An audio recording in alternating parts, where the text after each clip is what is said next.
32 കൊല്ലമായി എന്ന് പറയുന്നതിൽ വളരെയധികം സന്തോഷമുണ്ട്. എങ്ങനെയായിരുന്നു ഇതിൻ്റെ ഒരു തുടക്കം? എന്തുകൊണ്ടാണ് ക്രിസ്തുവിനെ പിൻപറ്റാൻ നിങ്ങൾക്ക് അന്ന് തോന്നിയത്? അത് മാത്രമല്ല, ഇന്ന് തോന്നുന്നുണ്ടോ? ഇപ്പോൾ 32 കൊല്ലമായി, എന്ത് തോന്നുന്നു ഇപ്പോൾ ഇത്രയും കാലം ക്രിസ്തുവിനെ പിൻപറ്റിയിട്ട് ബിഷപ്പിന് എന്താണ് തോന്നുന്നത്? അത് വലിയ പ്രശ്നങ്ങളിലൂടെ പോയി, ബുദ്ധിമുട്ടുകളിൽ പോയി, അതെല്ലാം കഴിഞ്ഞ് ഇന്ന് ഒരു വലിയ സഭയുടെ ബിഷപ്പായിരിക്കുന്നു. എന്താണ് ബിഷപ്പിൻ്റെ ഒരു? അല്ല, 32 വർഷം എന്ന് പറഞ്ഞാൽ 1992 ജൂലൈ 11 ഞാൻ യേശു കർത്താവിനെ കുറിച്ച് കേൾക്കുന്നത്. അപ്പം ഞാൻ എൻ്റെ പേര് കേൾക്കുമ്പോഴേ അറിയാം, മനു മേനോൻ. ഞാൻ ഈ ഹൈന്ദവ പശ്ചാത്തലത്തിൽ നല്ലൊരു ഓർത്തഡോക്സ് ഹിന്ദു ഫാമിലിയിൽ നിന്ന് വന്നുകൊണ്ട് വ്യത്യസ്തമായിട്ടൊരു എൻ്റർലി ഡിഫറെൻ്റാണ്. കാരണം ഈ മതമായിട്ട് യാതൊരു കണക്ഷനും ഇല്ലാത്ത entirely different culture, different ceremonies എല്ലാം ഡിഫറെൻ്റ് ആണല്ലോ. ഇപ്പോൾ 1992 ഞാൻ യേശുവിനെ രക്ഷകനായി സ്വീകരിച്ചു. 93 ഞാൻ കർത്താവിൻ്റെ വേലയ്ക്ക് ഇറങ്ങി. അപ്പം അങ്ങനെ വെച്ച് നോക്കുമ്പോൾ ഇന്ന് 2025 ആകുമ്പോഴേക്കും 32 വർഷമായില്ല. 93 ഞാൻ കർത്താവിൻ്റെ വേലയ്ക്ക് ഇറങ്ങുന്നത്. അപ്പോൾ ഇതിൻ്റെ ആരംഭം എങ്ങനെ ചോദിക്കുമെന്ന് വിചാരിച്ച് കഴിഞ്ഞിട്ടുണ്ടെങ്കിൽ പലപ്പോഴും യൂട്യൂബിലൊക്കെ ഞാൻ കുറച്ച് പ്രസംഗത്തിൻ്റെ ഇടയിൽ എൻ്റെ സാക്ഷ്യങ്ങളൊക്കെ ഇങ്ങനെ ഇടയ്ക്ക് പറയാറുണ്ട്. പക്ഷേ മുഴുവനായിട്ട് ഞാൻ പറഞ്ഞൊരു CD അല്ലെങ്കിൽ പലരും ചോദിക്കാറുണ്ട്, അങ്ങനെ മുഴുവനായിട്ടൊരു സാക്ഷ്യം കിട്ടും. അപ്പോൾ ഈ 32 വർഷം എന്ന് പറഞ്ഞപ്പോൾ എനിക്കിത് ഇന്നലെ കഴിഞ്ഞ പോലെ തോന്നുന്നു. അപ്പോൾ ഇതിൽ ദൈവത്തെ എങ്ങനെ സ്തുതിക്കണം എന്നറിയത്തില്ല. കാരണം ഇറങ്ങുമ്പോൾ പൂർണ്ണ വിശ്വാസത്തിൽ തന്നെ ഇറങ്ങിയത്. സത്യത്തിൽ അബ്രഹാം ഇറങ്ങുന്ന ഒരു അതുപോലെ തന്നെയാണ്. കാരണം എനിക്കൊന്നും അറിയത്തില്ലായിരുന്നു. അപ്പോൾ പലരും ചോദിച്ചു എന്ത് കണ്ടിട്ടാണ് ഇറങ്ങിയത്. ചിലർ ചോദിച്ചിട്ടുണ്ട് വേണ്ടിയിരുന്നില്ല എന്ന് തോന്നിയിട്ടില്ലേ, എന്തെങ്കിലും റിഗ്രറ്റ്സ് ഉണ്ടോ, അങ്ങനെ പലരും ചോദിക്കാറുണ്ട്. പക്ഷേ എനിക്ക് അങ്ങനെ ഒരിക്കലും ഒരു മടുപ്പോ ഇല്ലെങ്കിൽ വേണ്ടിയിരുന്നില്ല എന്ന് ഒരിക്കലും എനിക്ക് തോന്നിയിട്ടില്ല. പിന്നെ ഓഫ് കോഴ്സ് എന്നെപ്പോലെ അതുപോലൊരു പശ്ചാത്തലത്തിൽ നിന്ന് കർത്താവിനെ രക്ഷകനായി സ്വീകരിക്കുമ്പോൾ അല്ലെങ്കിൽ എങ്ങനെ മിനിസ്ട്രിക്കൊക്കെ ഇറങ്ങുമ്പോൾ ഇപ്പോഴെനിക്ക് ഓർമ്മയുണ്ട്, ഞാൻ കർത്താവിനെ രക്ഷകനായി സ്വീകരിച്ചു എന്ന് പറഞ്ഞപ്പോൾ എൻ്റെ വീട്ടുകാർക്ക് വലിയ ഷോക്കാണല്ലോ. കാരണം അവർ മതം മാറി. അപ്പോൾ അതിൻ്റെ ഇടയിലാണ് കർത്താവിൻ്റെ വേലയ്ക്ക് ഞാൻ സമർപ്പിച്ചു. എൻ്റെ പേര് അവിടെയും ഇവിടെയൊക്കെ മനുമനം പ്രസംഗിക്കുന്നു പറയുമ്പോൾ എൻ്റെ വീട്ടുകാർ പറഞ്ഞു, ഏതെങ്കിലും നാട്ടിൽ പോയി പ്രസംഗിച്ചോ, പക്ഷേ ഞങ്ങളുടെ നാട്ടിലൊന്നും ഇതും കൊണ്ട് വരല്ലേ, ഞങ്ങൾക്ക് ആവശ്യത്തിന് ദോഷമായി, ഇനി അടുത്തൊരു പേരും കൂടെ കെടുത്താൻ ഈ ഭാഗത്തൊന്നും വരല്ലേ എന്നൊക്കെ അന്ന് അവർ പറഞ്ഞു. അതിൻ്റെ കാര്യം ഞാൻ യേശുവിനെ രക്ഷകനായി സ്വീകരിക്കുന്നത് ബാംഗ്ലൂരിൽ വെച്ചിട്ടാണ്. ആ കാര്യത്തെ പറ്റി ഒന്ന് ക്ലിയർ ആയിട്ട് പറയാം. എന്തുകൊണ്ടാണ് അങ്ങനെ ഒരു തറവാട്ടിൽ ജനിച്ചു, ഒരു വലിയ തറവാട്ടിൽ ജനിച്ചു, അനേകം കുഞ്ഞുങ്ങളുണ്ട്, അവരുടെ കൂടെയൊക്കെ ജനിച്ചിട്ടും പെട്ടെന്ന് ഒരു സമയത്ത് ക്രിസ്തുവിനെ അറിയാൻ എന്താണ് ആ ഒരു കാരണം? അല്ല, ഞാൻ പലപ്പോഴും തമാശ രൂപത്തിൽ പറയാറുണ്ട്, എൻ്റെ കുടുംബം വളരെ ചെറിയൊരു കുടുംബമാണ്. ആകെ അച്ഛനും അമ്മയ്ക്കും 10 മക്കളേ ഉള്ളൂ എന്ന് ഞാൻ പറയാറുണ്ട്. അതിൽ 8ാമത്തെ ആളാണ് ഞാൻ. അപ്പോൾ അവരാരും യേശുവിനെ രക്ഷകനായി സ്വീകരിച്ചിട്ടില്ല. ഞാൻ മാത്രമാണ് യേശുവിനെ രക്ഷകനായി സ്വീകരിച്ചത്. അപ്പോൾ ഒരു മേനോൻ ഒരു ഓർത്തഡോക്സ് കുടുംബമാണ് ഞങ്ങൾ. ഞാൻ പാലക്കാട് ഡിസ്ട്രിക്റ്റിലെ മണ്ണാർക്കാട് താലൂക്കിൽ കാഞ്ഞിരപ്പുഴ കേട്ടിട്ടുണ്ടാവും. കാഞ്ഞിരപ്പുഴ ഡാമൊക്കെ ഫേമസ് ആണ്. ആ ഡാമിൻ്റെ ഏകദേശം അടുത്താണ് എൻ്റെ വീടൊക്കെ. അപ്പോൾ ഞങ്ങൾ ഇപ്പോൾ ഈ ക്രിസ്ത്യൻസ് എന്ന് പറയുന്നത് നമുക്ക് സ്കൂളിലൊക്കെ പഠിക്കുമ്പോഴും കോളേജിൽ പഠിക്കുമ്പോഴും ഫ്രണ്ട്സ് ഉണ്ടെന്നല്ലാതെ ഞാൻ അത്ര റിലീജിയസ് അല്ല. ആദ്യമൊക്കെ ആയിരുന്നു, പക്ഷേ പിന്നത്തേതിൽ ഞാൻ കുറച്ചുകൂടെ ഈ എല്ലാ മുസ്ലിംസും ക്രിസ്ത്യൻസും ഹിന്ദുസും ഒക്കെ നമുക്കുള്ളത് കൊണ്ട് നമുക്ക് അന്നത്തെ കാലത്ത് 90s നമുക്ക് അങ്ങനെ ഒരു റിലീജിയസ് ഒരു ആറ്റിറ്റ്യൂഡോ അങ്ങനത്തെ ഒന്നും നമുക്ക് തോന്നിയിട്ടില്ല. അപ്പോൾ അങ്ങനെയാണെങ്കിൽ പക്ഷേ പള്ളിയിലൊന്നും പോകത്തില്ല. കുരിശ് കണ്ടപ്പോൾ അവർ കുരിശ് വരയ്ക്കുമ്പോൾ ഞാനിങ്ങനെ കുരിശുമൊക്കെ വരയ്ക്കാം. അപ്പോൾ ഒരിക്കൽ ആരോ ചവിട്ടി കളഞ്ഞൊരു ട്രാക്റ്റാണ്, ദൈവവചനം എഴുതിയൊരു ട്രാക്റ്റ് ആരോ ചവിട്ടി കളഞ്ഞൊരു കാൽപ്പാടുകൾ എപ്പോഴും ഓർമ്മയുണ്ട്. അതിൽ നോക്കിയപ്പോൾ ഫില്ലിങ് ദ ബ്ലാങ്ക്സ് കുറേ ക്വസ്റ്റ്യൻ ചോദിച്ചിട്ടുണ്ട്. അന്ന് എനിക്ക് തോന്നുന്നു 8ാം ക്ലാസ്സിലേറ്റാണ് പഠിക്കുക. അപ്പോൾ വീട്ടിൽ പോയിട്ട് ഇത് വളരെ രസമായിട്ട് തോന്നി. ഒരു പാര വായിക്കുക, എന്നിട്ട് അതിലത്തെ ക്വസ്റ്റ്യൻ ചോദിക്കുക, എൻ്റെ ആൻസർ ഇടുക. ഇത് അയച്ചു കഴിഞ്ഞാൽ എന്തൊരു ഗിഫ്റ്റ് ഉണ്ടെന്ന് പറഞ്ഞപ്പോൾ ഞാനതെല്ലാം ഇൻട്രസ്റ്റോടു കൂടെ അതൊക്കെ ഫില്ലപ്പ് ചെയ്ത് ഞാനത് അയച്ചു കൊടുത്ത് എനിക്കവർ ഗിഫ്റ്റ് തന്നത് ഒരു പുതിയ നിയമമാണ്, ബൈബിളാണ്. ഞാനിത് ഒരിക്കലും പ്രതീക്ഷിച്ചില്ല. എൻ്റെ പേരിൽ ഒരു പാഴ്സൽ ആദ്യം വരുന്നത്, ഒരു പോസ്റ്റ് വരുന്നത് തന്നെ അന്നത്തെ കാലത്ത് ഇൻലൻഡും കാർഡും ഇതൊക്കെയാണ്, ഒരു പാഴ്സൽ വരുന്നത് ബൈബിളാണ്. അപ്പോൾ ഞാൻ സ്കൂളിലുള്ള സമയത്താണ് വീട്ടിൽ പോസ്റ്റ് വരുന്നത്. അവരിത് തുറന്നു നോക്കിയപ്പോൾ ഒരു ബൈബിൾ, അത് വലിയ ബഹളമായി വീട്ടിൽ. അതിന് ഒരു ഹിന്ദു തറവാട്ടിൽ എങ്ങനെ ബൈബിൾ എത്തിച്ചു, പിന്നെ എങ്ങനെ ധൈര്യം വന്നത്, 8ാം ക്ലാസ്സിലൊക്കെ പറയുമ്പോൾ ഇത്ര അഹങ്കാരി എന്നൊക്കെ ചോദിച്ച് അത് വലിയ പ്രശ്നമായി. അപ്പോൾ ഇപ്പം തന്നെ കത്തിച്ച് കളയണം എന്നൊക്കെ പറഞ്ഞ് പ്രശ്നം ഉണ്ടാക്കി. ഞാനത് കത്തിക്കാനൊന്നും പോയില്ല. ഞാൻ കത്തിക്കാനെന്ന് പറഞ്ഞാൽ ഒരു ഭാഗത്ത് കൂടെ പോയി അപ്പുറത്ത് കൂടെ വന്നിട്ട് ഞാനതിനെ എൻ്റെ ബുക്കിൻ്റെ ഇടയിൽ വെച്ച് ഇടയ്ക്കിടയ്ക്ക് വായിക്കാൻ തുടങ്ങി. അപ്പോൾ വായിച്ചപ്പോൾ എനിക്ക് കാര്യമായിട്ടൊന്നും മനസ്സിലായതൊന്നുമില്ല, പക്ഷേ എൻ്റെ ഷെൽഫിൽ അതും കൂടെ ഉണ്ടായിരുന്നു. പിന്നെ കുറച്ചുകൂടെ കഴിഞ്ഞപ്പോൾ എൻ്റെ തൊട്ട വീട്ടിലൊരു വിശ്വാസി കുടുംബം, അവരിതുപോലെ ഒരു കൺവെൻഷൻ നടക്കുന്നുണ്ട്, വരുന്നോന്ന് ചോദിച്ചു. അപ്പോൾ വീട്ടിൽ ആ ഒരു സമാധാനമില്ലാത്തൊരു അന്തരീക്ഷമാണ്. വേറെ ഒന്നിനും ഒരു കുറവില്ലെങ്കിലും സമാധാന അന്തരീക്ഷമൊന്നും വീട്ടിലില്ല. അപ്പോൾ ഇവരുടെ കൂടെ ഒരു ടൈം പാസ് അല്ലേന്ന് വിചാരിച്ചിട്ട് ആരും അറിയാതെ ഇവരെന്നെ പൊതിഞ്ഞ് ഒരു 4 കിലോമീറ്റർ എന്നെ കൊണ്ടുപോയി. അപ്പോൾ ഒരു NH ഉണ്ട്, കോഴിക്കോട് പാലക്കാട് റൂട്ടിൽ NH. അതിൻ്റെ അടുത്തൊരു ചർച്ചിൽ ആണ് എന്നെ കൊണ്ടുപോകുന്നത്. അസംബ്ലീസ് കൊണ്ടൊരു ചർച്ചാണ്, അവരുടെ കൺവെൻഷനാണ്. അവിടെ ചെന്നപ്പോൾ ആ പ്രസംഗം, ഒരു ഉപദേശി പ്രസംഗിക്കുന്നു, ഇടയ്ക്കിടയ്ക്ക് പാട്ട് പാടുന്നു. പ്രസംഗമൊന്നും എനിക്ക് മനസ്സിലായില്ല സത്യത്തിൽ, പക്ഷേ ഇടയ്ക്കിടയ്ക്ക് അവർ ഈ പാട്ട് പാടുന്നത് എനിക്ക് വളരെ ഇഷ്ടപ്പെട്ടു.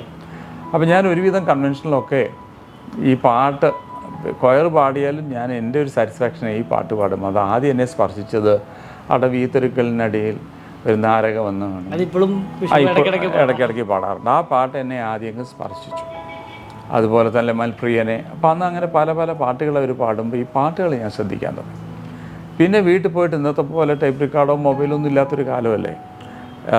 വീട്ടിൽ ടേപ്പ് റെക്കോർഡുണ്ട്, പക്ഷേ അതൊന്നും നമുക്ക് തൊടാനൊന്നും പറ്റത്തില്ല. പഴയ തറവാട്ടിലൊന്നും തുടരുത്, അതൊക്കെ കാരണവന്മാർക്ക് മാത്രമുള്ള. അപ്പോൾ റേഡിയോയിൽ ഇടയ്ക്കിടയ്ക്ക് സിലോൺ റേഡിയോ ഒക്കെ ഉണ്ടല്ലോ, സിലോൺ പ്രക്ഷേപണം, അതിലൊക്കെ ഇടയ്ക്കിടയ്ക്ക് ഇങ്ങനെ ഈ ക്രിസ്തീയ പ്രോഗ്രാമുകളും അതുപോലെ KP യോഹന്നാൻ്റെ രാവിലെ മഞ്ഞാടി പിയോ എന്നൊക്കെ പറഞ്ഞതൊക്കെ രാവിലെ എഴുന്നേൽക്കുമ്പോഴേ ആത്മീയ യാത്രയുടെയൊക്കെ കേൾക്കുന്നത്. അപ്പോൾ എനിക്ക് അതിലോരോ ആത്മീയ യാത്രയിൽ പങ്കുചേരും ഇപ്പോഴും മറന്നിട്ടില്ല. കാരണം അന്ന് നമ്മൾ എഴുന്നേൽക്കുമ്പോൾ ആദ്യം കേൾക്കുന്നത് ഇതൊക്കെയാണ്. അത് എല്ലാ വീടുകളിലും അങ്ങനെയായിരുന്നു അന്നത്തെ കാലത്ത്. അപ്പോൾ അത് ഇങ്ങനെ ഓൺ ചെയ്തിട്ട് ഓരോ വഴിക്ക് പോകുമ്പോൾ ഇതതിൻ്റെ വഴിക്ക് നടക്കുമ്പോൾ നമ്മൾ കിടന്ന് ഉറങ്ങുമായിരിക്കും. ആ സമയത്ത് ഇത് കേട്ട് അതൊക്കെ ശീലമായി.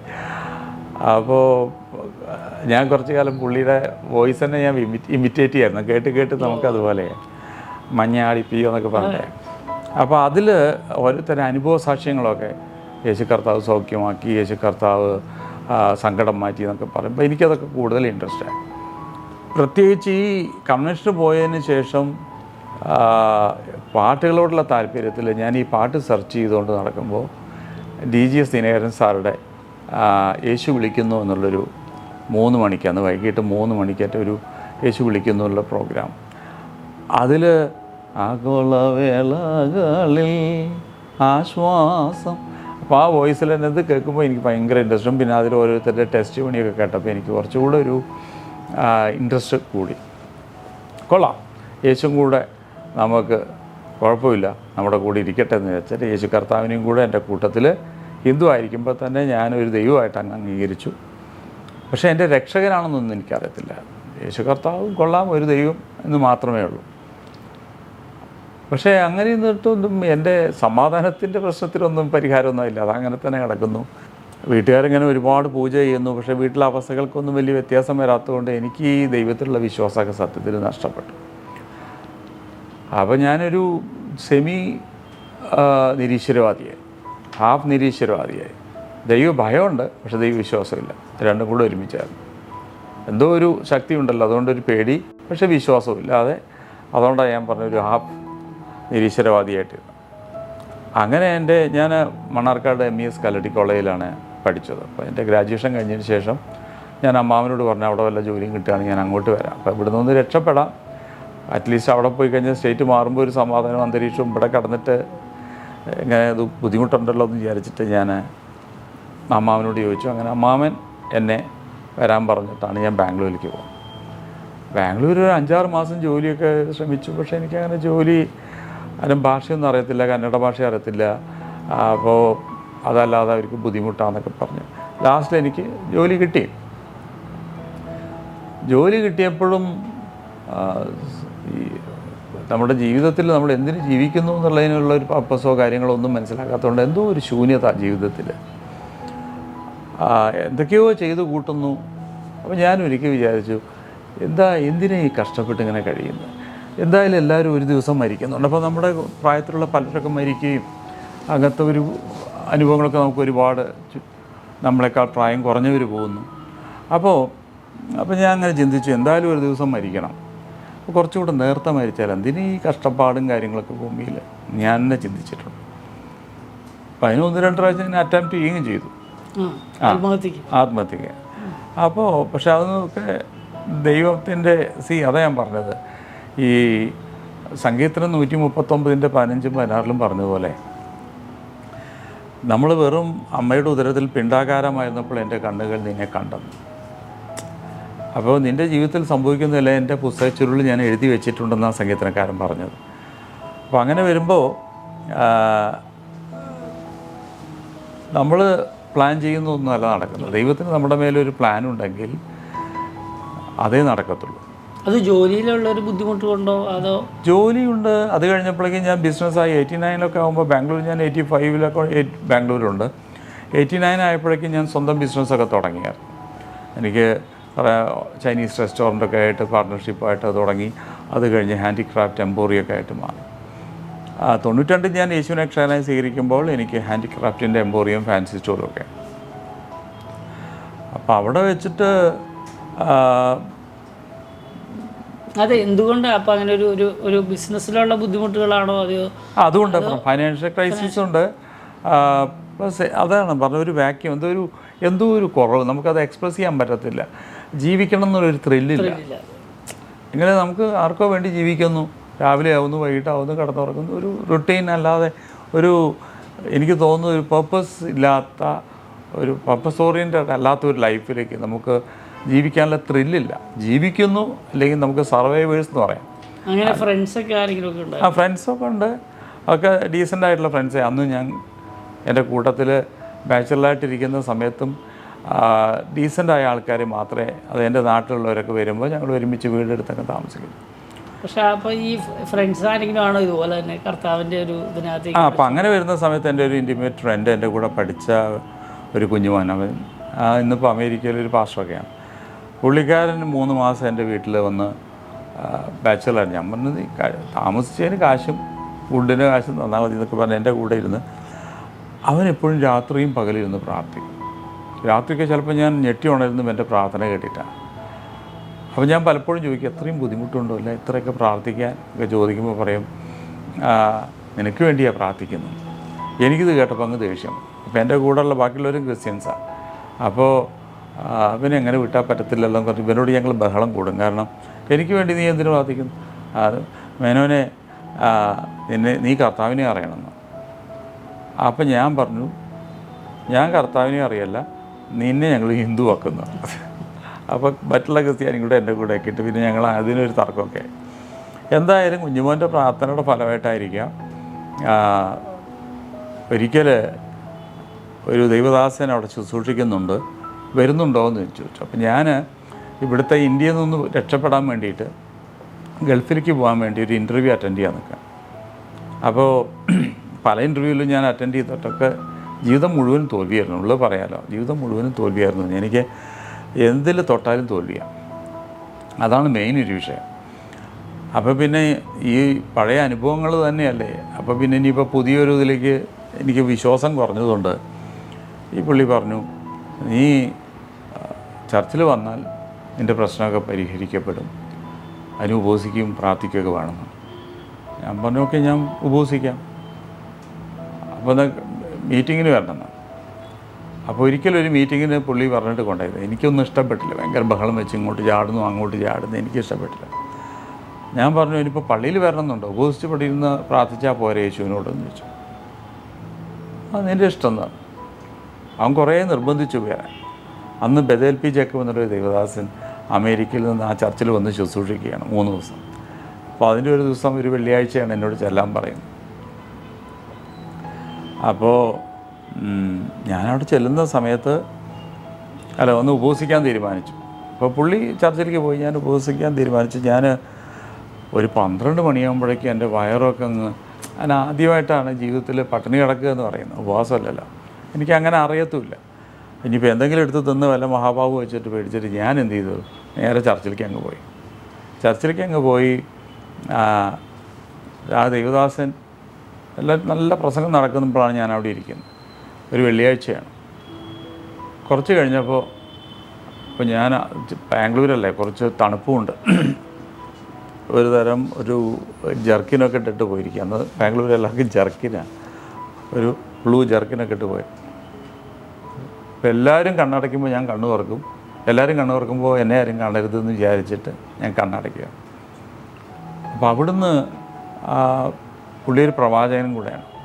ആ ദേവദാസൻ അവിടുന്ന് പറഞ്ഞു, ആ ബ്ലൂ ജർക്കിനിട്ടിരിക്കുന്ന സഹോദരനോടൊരു ആലോചനയുണ്ടെന്ന്. അപ്പോൾ എൻ്റെ കല്യാണാലോചനയൊക്കെ നടന്നുകൊണ്ടിരിക്കുന്ന സമയം അത്. പെട്ടെന്ന് ഈ ആലോചന എന്ന് പറഞ്ഞാൽ എനിക്ക് ഇതിനെക്കുറിച്ചൊന്നും അറിയത്തില്ലല്ലോ. പ്രവചനത്തിനാണ് ഇവർ ആലോചന എന്ന് പറഞ്ഞത്. പക്ഷേ ആലോചന എന്ന് പറഞ്ഞപ്പോൾ ഞാൻ വിചാരിച്ചു, ഇവിടെ എന്ത് ആലോചന, ഇവിടെയും ആലോചനയാണ്. അപ്പോൾ ഞാൻ ഇങ്ങനെ ചിന്തിച്ചുകൊണ്ടിരിക്കുമ്പോൾ ആരോടായിരിക്കും എന്ന് പറഞ്ഞിട്ട് ഞാൻ തല ഉയർത്തി നോക്കുന്ന തന്നോട് തന്നെയാണ്. ഇത് എന്നെ ലൊക്കേറ്റ് ചെയ്തെന്ന് അറിഞ്ഞോടുകൂടെ ഞാൻ വിറച്ചുപോയി. പിന്നെ വീട്ടിൽ നടന്ന കാര്യങ്ങൾ, എൻ്റെ അപ്പോഴത്തെ സിറ്റുവേഷൻ മുഴുവനും പുള്ളി അങ്ങ് പ്രവചിക്കാൻ തുടങ്ങി. ശരിയാണോ ചോദിച്ചു. ഞാൻ വിറച്ചോട്ട് പറഞ്ഞു എല്ലാം ശരിയാണ്.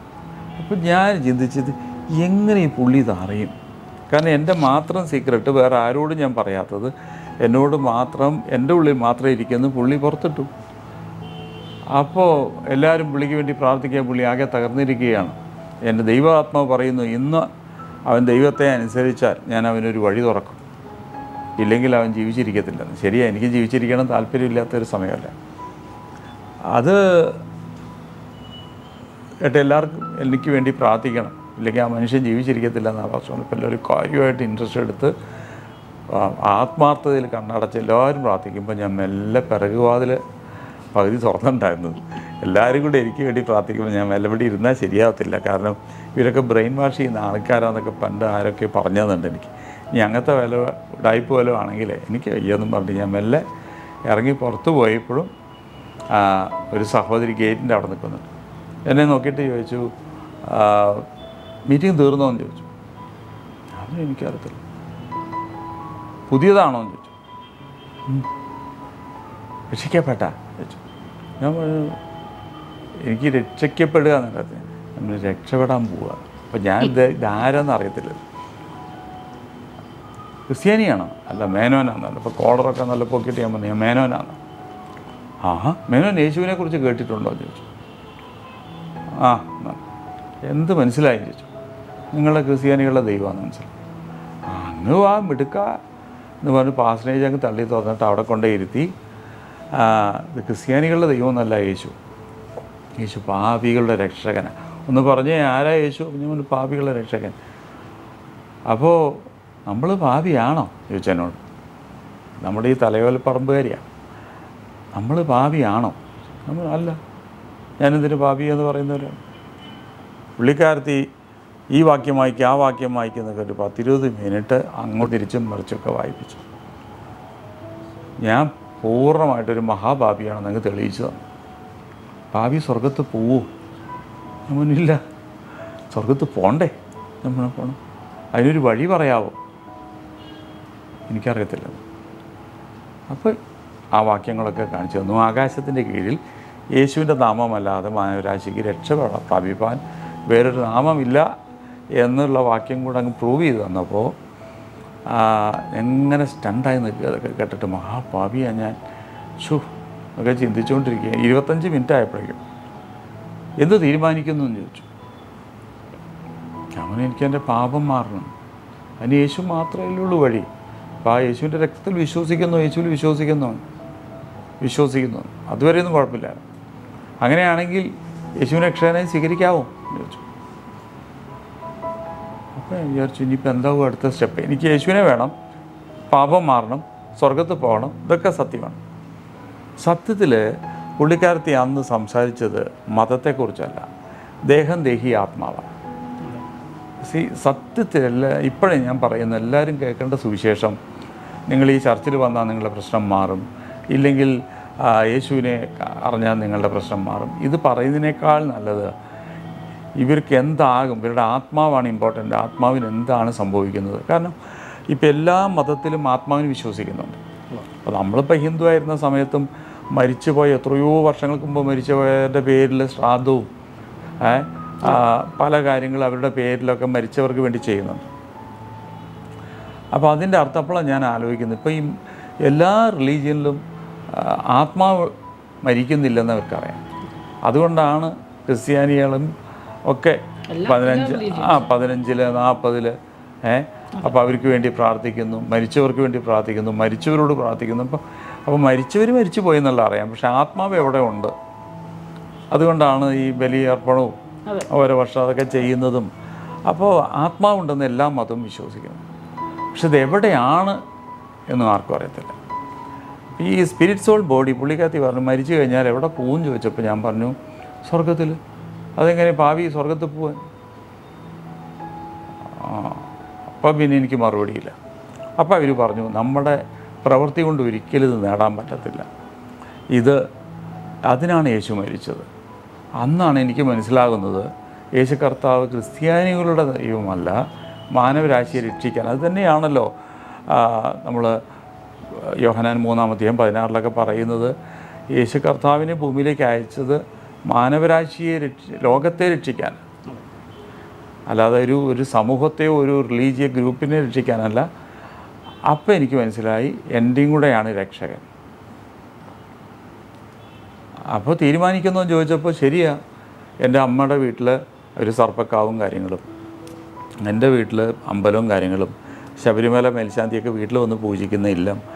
എൻ്റെ 2 കുടുംബങ്ങളിലും ആദ്യമായിട്ടാണ് ഒരാൾ യേശുവിൽ വിശ്വസിക്കുക എന്നൊക്കെ പറയുമ്പോൾ അതിൻ്റെ കോൺസിക്വൻസ് നമുക്ക് ചിന്തിക്കാൻ പറ്റാത്തതില്ല. പിന്നെ RSS, ശിവസേന, അതിലൊക്കെ എൻ്റെ ബന്ധുക്കാരുണ്ട്. അപ്പോൾ ഇത് വലിയ പ്രശ്നമാവുമെന്ന് എനിക്കറിയാം. പക്ഷേ എന്ത് ചെയ്യാനാണ്? എനിക്ക് സ്വർഗം വേണം, എനിക്ക് യേശുവാണ് എനിക്ക് മരിച്ചെങ്കിൽ എനിക്ക് യേശുവിനെ രക്ഷകനായി സ്വീകരിക്കും. 2ഉം കൽപ്പിച്ചിട്ട് ഞാൻ പറഞ്ഞു എനിക്ക് യേശുവിൽ വിശ്വാസമാണ്, എനിക്ക് മുന്നോട്ട് പോകണം, എനിക്ക് എൻ്റെ പാപം ഏറ്റു പറയണം. എന്നാൽ പറഞ്ഞു എന്ന് പറഞ്ഞു. ഞാൻ എൻ്റെ പാപം അവർ പറഞ്ഞു തന്ന പോലെ ഹൃദയം കൊണ്ട് വിശ്വസിച്ച് വാഗുകൊണ്ട് ഏറ്റു പറയുക എന്നുള്ള റോമർക്ക് എഴുതിയ ലേഖനം. അപ്പോൾ അതിൽ നിന്നൊക്കെ പറഞ്ഞു തന്നപ്പോൾ ഹൃദയം കൊണ്ട് വിശ്വസിച്ച് വാഗുകൊണ്ട് ഏറ്റു പറഞ്ഞപ്പോഴും യേശുവിൻ്റെ രക്ഷകനാണെന്ന് പറഞ്ഞ് ലാസ്റ്റ് എടുത്തപ്പോഴേക്കും ഒരു 10-30 കിലോ ഭാരം എന്നിൽ നിന്ന് മാറിപ്പോകുന്ന ഒരു ഫീലായിരുന്നു എനിക്ക് സന്തോഷമൊക്കെ നിറഞ്ഞ് കവിയുകയായിരുന്നു. എവിടെ നിന്നാണ് വരുന്നതെന്ന് എനിക്കറിയത്തില്ല. സത്യത്തിൽ യഥാർത്ഥ രക്ഷ എന്ന് പറഞ്ഞാൽ നമുക്ക് എക്സ്പ്രസ് ചെയ്യാൻ പറ്റത്തില്ല. കാരണം സന്തോഷവും ഒരു സമാധാനവും ഒക്കെ കയറി വരികയാണ്. അങ്ങനെ ഞാൻ 25 മിനിറ്റിൽ ഞാൻ 26ാമത്തെ മിനിറ്റിൽ ഞാൻ യേശുവിനെ രക്ഷകനായി സ്വീകരിച്ചു. അത് കഴിഞ്ഞിട്ട് ഞാൻ നേരെ അമ്മാവിൻ്റെ അടുക്കലൊക്കെയാണ് പോകുന്നത്. അമ്മാവിൻ്റെ അടുക്കൽ പോയിട്ട് ഞാൻ ഈ സന്തോഷ വാർത്ത പറയാം. അന്ന് തന്നെ എനിക്ക് സ്നാനത്തെക്കുറിച്ച് ഒരു 5 മിനിറ്റ് അവർ സംസാരിച്ചു. ഞാൻ പറഞ്ഞു എനിക്കിപ്പോൾ തന്നെ സ്നാനം തരണം, കാരണം നാളെ ജീവിക്കുമെന്ന് അറിയത്തില്ല, ഇവർ തല്ലി കൊന്നാലേ. അപ്പോൾ എനിക്ക് നരകത്തിൽ പോകണ്ടല്ലോ, എനിക്ക് സ്വർഗം വേണ്ടേ. അത് ജീവിക്കുമെന്നുള്ള എനിക്ക് ഗ്യാരണ്ടി ഒന്നും എനിക്കില്ല. പക്ഷേ എനിക്ക് കർത്താവിനെ അറിഞ്ഞല്ലോ, ഇനി അവരെന്തോ ചെയ്തോട്ടെ എന്നുള്ളൊരു ആറ്റിറ്റ്യൂഡായിരുന്നു. അങ്ങനെ അവർ അന്ന് തന്നെ എനിക്ക് സ്നാനം തരാൻ എൻ്റെ ഡിമാൻഡ് കാരണം അന്ന് തന്നെ സ്നാനക്കുളത്തിൽ വെള്ളം നിറച്ച് എനിക്ക് വേണ്ടി സ്നാനം തന്നു. എന്നോട് പറഞ്ഞു അങ്ങനെ അത്രയും ആർത്തിയുള്ളവർ തന്നെ ഞങ്ങൾ കണ്ടിട്ടില്ല. അങ്ങനെയാണെങ്കിൽ പോയിട്ട് ഒരു ജോഡി ഡ്രസ്സ് എടുത്തുകൊണ്ടാൻ പറഞ്ഞു. ഞാൻ ഓടിപ്പോയിട്ട് ഒരു ജോഡി ഡ്രസ്സൊക്കെ എടുത്തുകൊണ്ട് വന്നു. സ്നാനപ്പെട്ടിട്ട് ആ നനഞ്ഞ തുണിയുമായിട്ട് ഞാൻ നേരെ അമ്മാവിൻ്റെ അടുക്കിലേക്കാണ് പോകുന്നത്. അമ്മാവിൻ്റെ അടുക്കൽ പോയിട്ട് അമ്മാവോ ഞാൻ സ്നാനപ്പെട്ട് വരിക. അപ്പോൾ ഞാൻ ഈ ഇടയ്ക്ക് തമാശയൊക്കെ ഒരുപാട് പറയുന്നതുകൊണ്ട് അമ്മാവൻ വിചാരിച്ചു ഞാൻ തമാശ എന്തോ പറയുകയെന്ന് വിചാരിച്ചപ്പോൾ ഞാൻ ഈ തുണിയൊക്കെ കാണിച്ചു കൊടുത്തപ്പോഴാണ് അമ്മാവൻ ഒന്നും കൂടെ നോക്കുന്നത് കറക്റ്റാണല്ലോ എന്ന് പറയാം. എന്ത് പറ്റിയും ചോദിച്ചു. ഞാൻ പറഞ്ഞു നമ്മൾ ഇങ്ങനെയൊന്നല്ല കേട്ടോ, സത്യത്തിൽ യേശുവാണ് ദൈവം, ഞാൻ ഈ സുവിശേഷമൊക്കെ കേട്ടു, സത്യമാണ്, അമ്മാവനും കൂടെ അറിയാമല്ലോ. ഞങ്ങളുടെ അമ്മാവൻ എന്നൊക്കെ പറഞ്ഞു കഴിഞ്ഞാൽ ഞങ്ങൾക്ക് ഈ വീട്ടിലൊക്കെ അപ്പൻ്റെ എന്നെക്കാട്ടിലും വലിയ സ്ഥാനം അമ്മാവൻ. അമ്മാവൻ അവിടുന്ന് ഒരു എഴുന്നേൽപ്പായിരുന്നു. അപ്പോൾ ഇവിടുന്ന് ഇറങ്ങാൻ പറഞ്ഞു. അങ്ങനെ എന്നെ അവിടുന്ന് ഇറക്കി എല്ലാവർക്കും ഈ സംഭവം വിളിച്ചറിയിച്ചൊക്കെ അമ്മാവനെയായിരുന്നു. എന്തായാലും അതിനുശേഷം വീട്ടുകാരൊക്കെ അറിഞ്ഞു. എൻ്റെ അച്ഛൻ ന്യൂസ് അറിഞ്ഞിട്ട് ഹാർട്ട് അറ്റാക്കായി. അപ്പോഴേക്കും എൻ്റെ കല്യാണം എൻഗേജ്മെൻറ്റൊക്കെ ഏകദേശം ഫിക്സ് ചെയ്യാൻ നിൽക്കുമായിരുന്നു. അപ്പോൾ ആ പെണ്ണിൻ്റെ വീട്ടുകാരെ വിളിച്ചിട്ട് ഞാൻ പറഞ്ഞു കല്യാണം നടക്കത്തില്ല. അപ്പോൾ ആ പെണ്ണിൻ്റെ വീട്ടുകാർ അവർ ഹോസ്പിറ്റലായി. ആകെ പ്രശ്നമായിരുന്നു. ഒരു ഭൂകമ്പമായിരുന്നു എല്ലാം കൂടെ. എൻ്റെ വീട്ടുകാരെല്ലാം ഇവിടുന്ന് എഴുത്ത്. അന്ന് ലാൻഡ് ലൈന് മാത്രമേ കടയിലുള്ളൂ. അപ്പോൾ അവിടുന്ന് വിളിക്കും. പിന്നെ എഴുത്ത് അവിടുന്ന് വലിയ എസ്ഐ പോലെ എഴുത്ത്. കാരണം പെട്ടെന്ന് മടങ്ങി പോവാം, വീട്ടിലേക്ക് പോവാം. അപ്പോൾ എനിക്ക് വീട്ടിൽ പോയി കഴിഞ്ഞാൽ തല്ലി കൊല്ലുമെന്നുള്ള പേടിയുണ്ട്. ഞാൻ വീട്ടിൽ പോകാനും. അപ്പോൾ എന്നെ രക്ഷയ്ക്ക് നയിച്ച എൻ്റെ കൂടെ ഉണ്ടായിരുന്നവൻ, അവൻ പേടിച്ചിട്ട് അവൻ ഒളിവിൽ പോയി ബോംബെക്ക്. എന്നെ സഹായിക്കാൻ ആരുമില്ലാതെയായിപ്പോയി. അങ്ങനെ ഒരു സാഹചര്യത്തിൽ പലരും വന്ന് കൺവിൻസ് ചെയ്യാൻ നോക്കി. അവരുടെ മതങ്ങളെക്കുറിച്ചൊക്കെ പറഞ്ഞു. ഞാൻ പറഞ്ഞു, ഇതൊരു രാജ്യമല്ലേ, ഒരു ഡെമോക്രാറ്റിക് കൺട്രിയിലല്ലേ നമ്മൾ, എനിക്കൊരു ദൈവത്തെ വിശ്വസിച്ചുകൂടെ. മുന്നിൽ നിന്നാരാ ഇത് കൂടുതലും ആൾക്കാരൊക്കെ വന്ന് എന്താണ് പറഞ്ഞാൽ, അല്ലെങ്കിൽ ക്രിസ്ത്യാനികളൊക്കെ വന്നോ അതോ നിങ്ങളുടെ വീട്ടിൽ നിന്ന് തന്നെയാണോ? വീട്ടിൽ നിന്ന് പറഞ്ഞയച്ചതാണ്. കാരണവന്മാരും പലരെയും വന്ന് വിളിച്ചു. അവരൊക്കെ വീട്ടിൽ എൻ്റെ ബിസിനസ് സെൻറ്ററിലാണ് വന്ന്. എന്നിട്ട് എന്നെ കൺവിൻസ് ചെയ്യാൻ നോക്കി. ഞാൻ പറഞ്ഞു നിങ്ങളൊക്കെ പറഞ്ഞ് കറക്റ്റാണ്, ഞാനിപ്പോൾ ഒന്നും ഡിനൈ ചെയ്യുന്നില്ല, പക്ഷേ എനിക്ക് വിശ്വാസം അയച്ചില്ല. അങ്ങനെ അവരൊക്കെ പറഞ്ഞു നന്നാവത്തില്ല എന്നൊക്കെ പറഞ്ഞിട്ട് പോയി. പക്ഷേ എനിക്കൊരു വീട്ടിൽ അവർ വിളിച്ചോ? വീട്ടിൽ പോയില്ല? അത് കഴിഞ്ഞ് വീട്ടിൽ പോയി. അപ്പോൾ അത് കഴിഞ്ഞൊരു 2 മാസം കഴിഞ്ഞപ്പോഴേക്കും ഞാൻ പരിശുദ്ധാത്മാവിനെയൊക്കെ പ്രാപിച്ചപ്പോൾ എനിക്ക് ഭയങ്കര ധൈര്യമായി. പരിശുദ്ധാത്മാവൊക്കെ കിട്ടിയപ്പോൾ ഞാൻ ധൈര്യത്തോടെ വീട്ടിലേക്ക് അങ്ങ് പോകുമായിരുന്നു. എങ്ങനെ ധൈര്യം കിട്ടിയെന്ന് എന്നോട് ചോദിക്കല്ല. അങ്ങനെ വീട്ടുകാർ വലിയൊരു ഉത്സവം, മുടിയനായ പുത്രൻ മടങ്ങി വന്നൊരു ഉത്സവമായിരുന്നു വീട്ടിൽ. അവർ വിചാരിച്ചു എനിക്ക് തെറ്റ് പറ്റിയെന്ന് പറയാനാണ് വന്നത്. ഞാനത് പറയാനല്ല പറഞ്ഞത്, ഞാൻ ചെയ്ത് ശരിയെന്ന് പറയാനാണ് പറയുന്നത്. അപ്പം അതിൽ അവർ പലരെയും കൊണ്ടുവന്നു, ഉപദേശിച്ചൊക്കെ നോക്കി. അവസാനം ഞാൻ എൻ്റെ വിശ്വാസത്തിനെ ഉറച്ചു നിൽക്കുക എന്ന് ഞാൻ പറഞ്ഞപ്പോൾ, ഞാൻ നന്നാവത്തില്ല എന്ന് പറഞ്ഞ് ശപിച്ചും പ്രാഗിയൊക്കെ എന്നെ അങ്ങ് വിട്ടു. ഇനി ഇങ്ങോട്ട് കയറാൻ പറ്റത്തില്ല എന്ന്, ഒരു ഇതിൻ്റെ സ്ഥലം തരത്തില്ല, അത് തരത്തില്ല, ഇത് തരത്തില്ല. അവരെ അറിവില്ലായ്മയല്ലേ, നമുക്കിപ്പോൾ എന്ത് പറയാൻ പറ്റും? ഞാനാണ് അവരുടെ സ്ഥാനത്ത് അങ്ങനെ ചിന്തിച്ചാൽ അവർ ചെയ്യുന്നതും ശരിയാണ്. പക്ഷെ അതിനുശേഷം വീട്ടുകാരെല്ലാം നമ്മളെ അല്ല, ഞാനങ്ങനെ ബാംഗ്ലൂർക്ക് വന്നു. കുറച്ച് കഴിഞ്ഞപ്പോൾ ഇതിൻ്റെ വിഷയം എന്ന് പറഞ്ഞാലേ അവർക്ക് എന്നെ വേണ്ടെങ്കിൽ എനിക്ക് അവരെ വേണമല്ലോ. അപ്പോൾ ഞാൻ അങ്ങനെയാക്കി. നമ്മളിൽ കർത്താവ് വരുമ്പോൾ നമുക്ക് ആരോടും വൈരാഗ്യം ഉണ്ടാകത്തില്ല, പ്രതികാരം ഉണ്ടാകത്തില്ല. അപ്പോൾ എൻ്റെ ഈ സ്വഭാവത്തിൻ്റെ ചേഞ്ച്, ഇത്രയും അവർ ഉപദ്രവിച്ചിട്ടും ഇത്രയും അവർ പറഞ്ഞിട്ടും ഞാൻ അവരെ അങ്ങോട്ട് വിളിക്കും, അവർക്ക് ലെറ്റർ എഴുതും, എല്ലാവരും സുഖമായിട്ടിരിക്കുന്നു, അങ്ങനെയൊക്കെ ഒരു ഇതായപ്പോൾ അവർക്ക് കുറച്ചൊരു ചേഞ്ച് അവർക്കും വരാൻ തുടങ്ങി. എന്നാൽ പിന്നെ വീട്ടിൽ വന്നോളാം. അങ്ങനെ എനിക്ക് വീട്ടിലേക്ക് പോവാം. അങ്ങനെ ഇരിക്കുമ്പോഴാണ് പറഞ്ഞത് അവിടെ അടുത്തൊന്നും പ്രസംഗിക്കരുതെന്നല്ലേ? അല്ലല്ല, ആ സമയത്ത് ഞാൻ സുവിശേഷ വേലയ്ക്ക് അങ്ങനെ ഇറങ്ങിയിട്ടില്ല. അപ്പോൾ വീട്ടിലേക്ക് പോകാനും വരാനും ഞാൻ ബിസിനസ് അപ്പോൾ പിന്നെ എന്തെങ്കിലും ഈ ഹാൻഡിക്രാഫ്റ്റ് ടെമ്പോറിയൊക്കെ വയനാടൊക്കെ പോയിട്ട് എടുക്കുന്ന സമയത്ത് ഞാൻ മണ്ണാർക്കാട് അടുത്തല്ലേ, അപ്പോൾ ഞാൻ വീട്ടിലൊക്കെ ഒന്ന് പോയി 1-2 ദിവസം അവിടെ നിന്നിട്ടൊക്കെ വരും. അങ്ങനെ ഇരിക്കുന്ന സമയത്താണ് അവരുടെ സഹിഷ്ണുതയും കൂടി തുടങ്ങി. അതെ അതെ, കുറച്ച് കഴിഞ്ഞപ്പോൾ എനിക്ക് വലിയ ഒരു റിലീജിയസ് ആയിട്ടൊന്നും ഞാനൊന്നും തോന്നിയില്ല. അങ്ങനെയാണ് എൻ്റെ പ്രപ്പോസൽ, കല്യാണത്തിൻ്റെ പ്രപ്പോസൽ അങ്ങനെ വരുന്നതും. അപ്പോൾ വിവാഹത്തിന് അവരൊക്കെ വന്നായിരുന്നു? ഞാൻ പോയി എല്ലാവരും ക്ഷണിച്ചു. എൻ്റെ 2 ചേട്ടന്മാർ വന്നു. അച്ഛൻ എന്നെ ആശീർവദിച്ചു. എനിക്ക് വരാൻ പറ്റത്തില്ലല്ലോ, അതുകൊണ്ട് ആശീർവദിക്കുന്നു എന്നൊക്കെ പറഞ്ഞ് കുറച്ച് പൈസയൊക്കെ ബാംഗ്ലൂർ വെച്ചായിരുന്നു കല്യാണം. ബാംഗ്ലൂർ വെച്ചായിരുന്നു കല്യാണം. അപ്പോൾ അങ്ങനെ കല്യാണം കഴിഞ്ഞപ്പോൾ അവളിങ്ങോട്ട് വരാൻ പറ്റില്ല എന്ന്. ക്രിസ്ത്യാനി ഇതിൻ്റെ അകത്ത് കയറ്റാൻ പറ്റില്ല. നീ ക്രിസ്ത്യാനിയായാലും ഞങ്ങളും കൂടെ അംഗീകരിക്കണ്ടേ? ഞങ്ങൾ അംഗീകരിച്ചിട്ടില്ല. നീ ഇപ്പോഴും അങ്ങനെ. അപ്പോൾ അത് വലിയ പ്രശ്നമായി. ഇവിടെ അങ്ങോട്ട് കൊണ്ടുപോകാൻ പറ്റില്ല. പിന്നെ ഒരു ദിവസം ഞാനൊരു വകയിലൊരു അമ്മാവനെ കണ്ടിട്ട് പറഞ്ഞു, ഒന്ന് പറഞ്ഞ് മനസ്സിലാക്കുക, എൻ്റെ ഭാര്യയ്ക്കും കൂടെ അങ്ങോട്ടൊന്ന് വരാൻ. അപ്പോൾ പുള്ളി വിളിച്ച് പറഞ്ഞപ്പോൾ പറഞ്ഞു ശരി, പ്രാവശ്യം വന്നോളാൻ പറഞ്ഞു. അങ്ങനെ ഞാനും വൈഫും കൂടെ അവിടെ പോയി. പലർക്കും ദൈവശബ്ദം എങ്ങനെയാണ് കേൾക്കുന്നത്, അല്ലെങ്കിൽ എങ്ങനെയാണ് അത് ശരിയാണ്. പക്ഷേ പലർക്കും ഒരു ദൈവവേലയ്ക്ക് ഇറങ്ങണമെന്ന് ചിലർക്ക് ആഗ്രഹമുണ്ട്. അവർക്ക് അങ്ങനെ ആഗ്രഹമുണ്ട്. പക്ഷെ അത് ദൈവമാണോ പറയുന്നത്, അതോ അവർക്ക് തന്നെ തോന്നുന്നതാണോ? ചിലർക്ക് ജോലിയില്ലാത്തതുകൊണ്ട് ഇനി വേറൊരു പണിയായിട്ട് അങ്ങനെ പോകുന്നു. ഇവിടെ അതൊരു പലർക്കും അബദ്ധം പറ്റിയിട്ടുണ്ട്. കാരണം ബിസിനസ് തകർന്നാൽ ദൈവവേല, ജോലി പോയാൽ ദൈവവേല, ഇല്ലെങ്കിൽ ഒരു അസുഖം വന്ന് മാറിപ്പോയാൽ അതെ, അങ്ങനെയൊക്കെ വരുന്നവരുണ്ട്. അപ്പം ഈ പറഞ്ഞല്ലോ ഒരു ദൈവത്തിൻ്റെ ശബ്ദം കേട്ടു, എങ്ങനെയാണ് അങ്ങനെ ഒരു ദൈവശബ്ദമാണ് കേട്ടതെന്നൊരു ഉറപ്പ് തരാൻ എന്താ?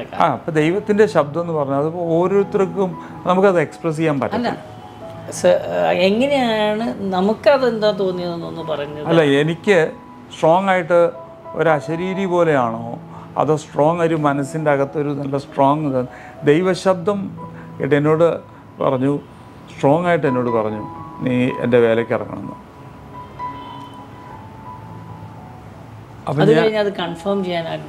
അല്ല, അങ്ങനെ സ്ട്രോങ് ആയിട്ട് ദൈവമാണ് എന്നോട് സംസാരിച്ചതെന്ന് ഉറപ്പായി. കാരണം രക്ഷിക്കപ്പെടുന്ന സമയത്ത് ഇത് കൺഫേം ആക്കിയ അതേ ദൈവം തന്നെയാണ് സുവിശേഷ വേലയ്ക്ക് ഇറങ്ങാനും പറഞ്ഞത്. അപ്പം അന്നേ എനിക്കൊരു ചെറിയൊരു അനുഭവമുണ്ട്. ഞാനായിട്ട് തീരുമാനിച്ചതല്ല. യേശുവിനെ രക്ഷകനായി സ്വീകരിക്കുമ്പോൾ നീ എന്ത് തീരുമാനിക്കുന്നു എന്ന് അവർ ചോദിക്കുമ്പോൾ നാളെ പറയാമെന്ന് പറയുന്ന ഒരുപാട് പേരുണ്ട്. ഞാൻ അങ്ങനെ പറഞ്ഞില്ല. എന്നോട് ഉള്ളുന്നൊരു ശബ്ദം, ഇതാണ് സത്യം.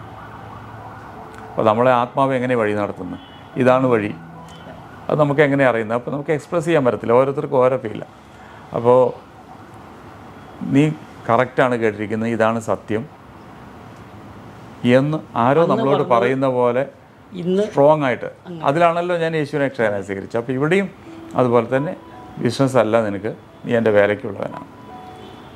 ഞാൻ സന്തോഷത്തോടെ എൻ്റെ വൈഫിനോട് പറഞ്ഞു, ഇന്നലെ രാത്രി ദൈവം എന്നോട് സംസാരിച്ചു.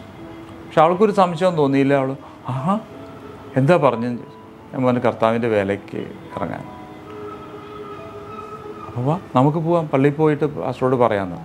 വളരെ ഉത്സാഹത്തോടെ ഞങ്ങൾ പള്ളിയിൽ പോയി പാസ്റ്ററോട് പറഞ്ഞപ്പോൾ പാസ്റ്റർക്ക് ഉറപ്പില്ല, കാരണം ദൈവമാണോ പറഞ്ഞത്. അപ്പോൾ പാസ്റ്റർ വിചാരിച്ചിരിക്കുന്നത് ഇനിയിപ്പോൾ ബിസിനസ്സും വലിയ ഇമ്പ്രൂവ്മെൻ്റ് ഇല്ല, അപ്പോൾ ഇനിയിപ്പോൾ ജോലിക്കും പോകാൻ മടി, അപ്പോൾ ഇനിയിപ്പോൾ സുഖമുള്ള ഒരു പണിയെന്ന് പറഞ്ഞാൽ സുവിശേഷ വേല പറഞ്ഞ് വീട്ടിലിരുന്നാൽ മതിയല്ലോ. എന്നോട് ചോദിച്ചു, കല്യാണമൊക്കെ കഴിഞ്ഞതല്ലേ, ഒരു കുടുംബത്തെ നോക്കണ്ടേ, ഇതെങ്ങനെ കഴിയും എന്ന് ചോദിച്ചപ്പോൾ ഞാൻ പറഞ്ഞു, ദൈവം എന്നോട് പറഞ്ഞു വേലയ്ക്ക് ഇറങ്ങാൻ. ദൈവമാണോ പറഞ്ഞത്? എന്താ ഉറപ്പെന്ന് ചോദിച്ചു. കുടുങ്ങി. അങ്ങനെ എനിക്ക് തെളിയിച്ചു കൊടുക്കാനൊന്നും എനിക്ക് പറ്റത്തില്ല, കാരണം ദൈവമായിട്ട് വലിയ പരിചയമില്ലാത്തൊരു. അങ്ങനെ വന്നപ്പോൾ ബ്രദറെ വല്ല ജോലി നോക്ക്, ആ ബിസിനസ് ഒന്നുകൂടെ ഇമ്പ്രൂവ് ചെയ്യും കേട്ടോ. ഇവിടെ അങ്ങനെ വേലയ്ക്കാന്നും പറഞ്ഞ് ഇവിടെ ഇരിക്കുന്നവരെന്നും പരിപാലിക്കാനുള്ള ഒരു പ്രൊവിഷനും ഫണ്ടും ഒന്നും ഈ ചർച്ചിനില്ല. അല്ല, ആ ദൈവദാസനെയും കുറ്റം പറയത്തില്ല, കാരണം ദൈവദാസൻ പറഞ്ഞാൽ കറക്റ്റാണ്. കാരണം ഒരുപാട് പേര് ഇങ്ങനെ അതെ, പിന്നെ ഞാൻ എൻ്റെ ദൈവമാണ് എന്നോട് സംസാരിച്ചതെന്നും അറിയത്തില്ലല്ലോ.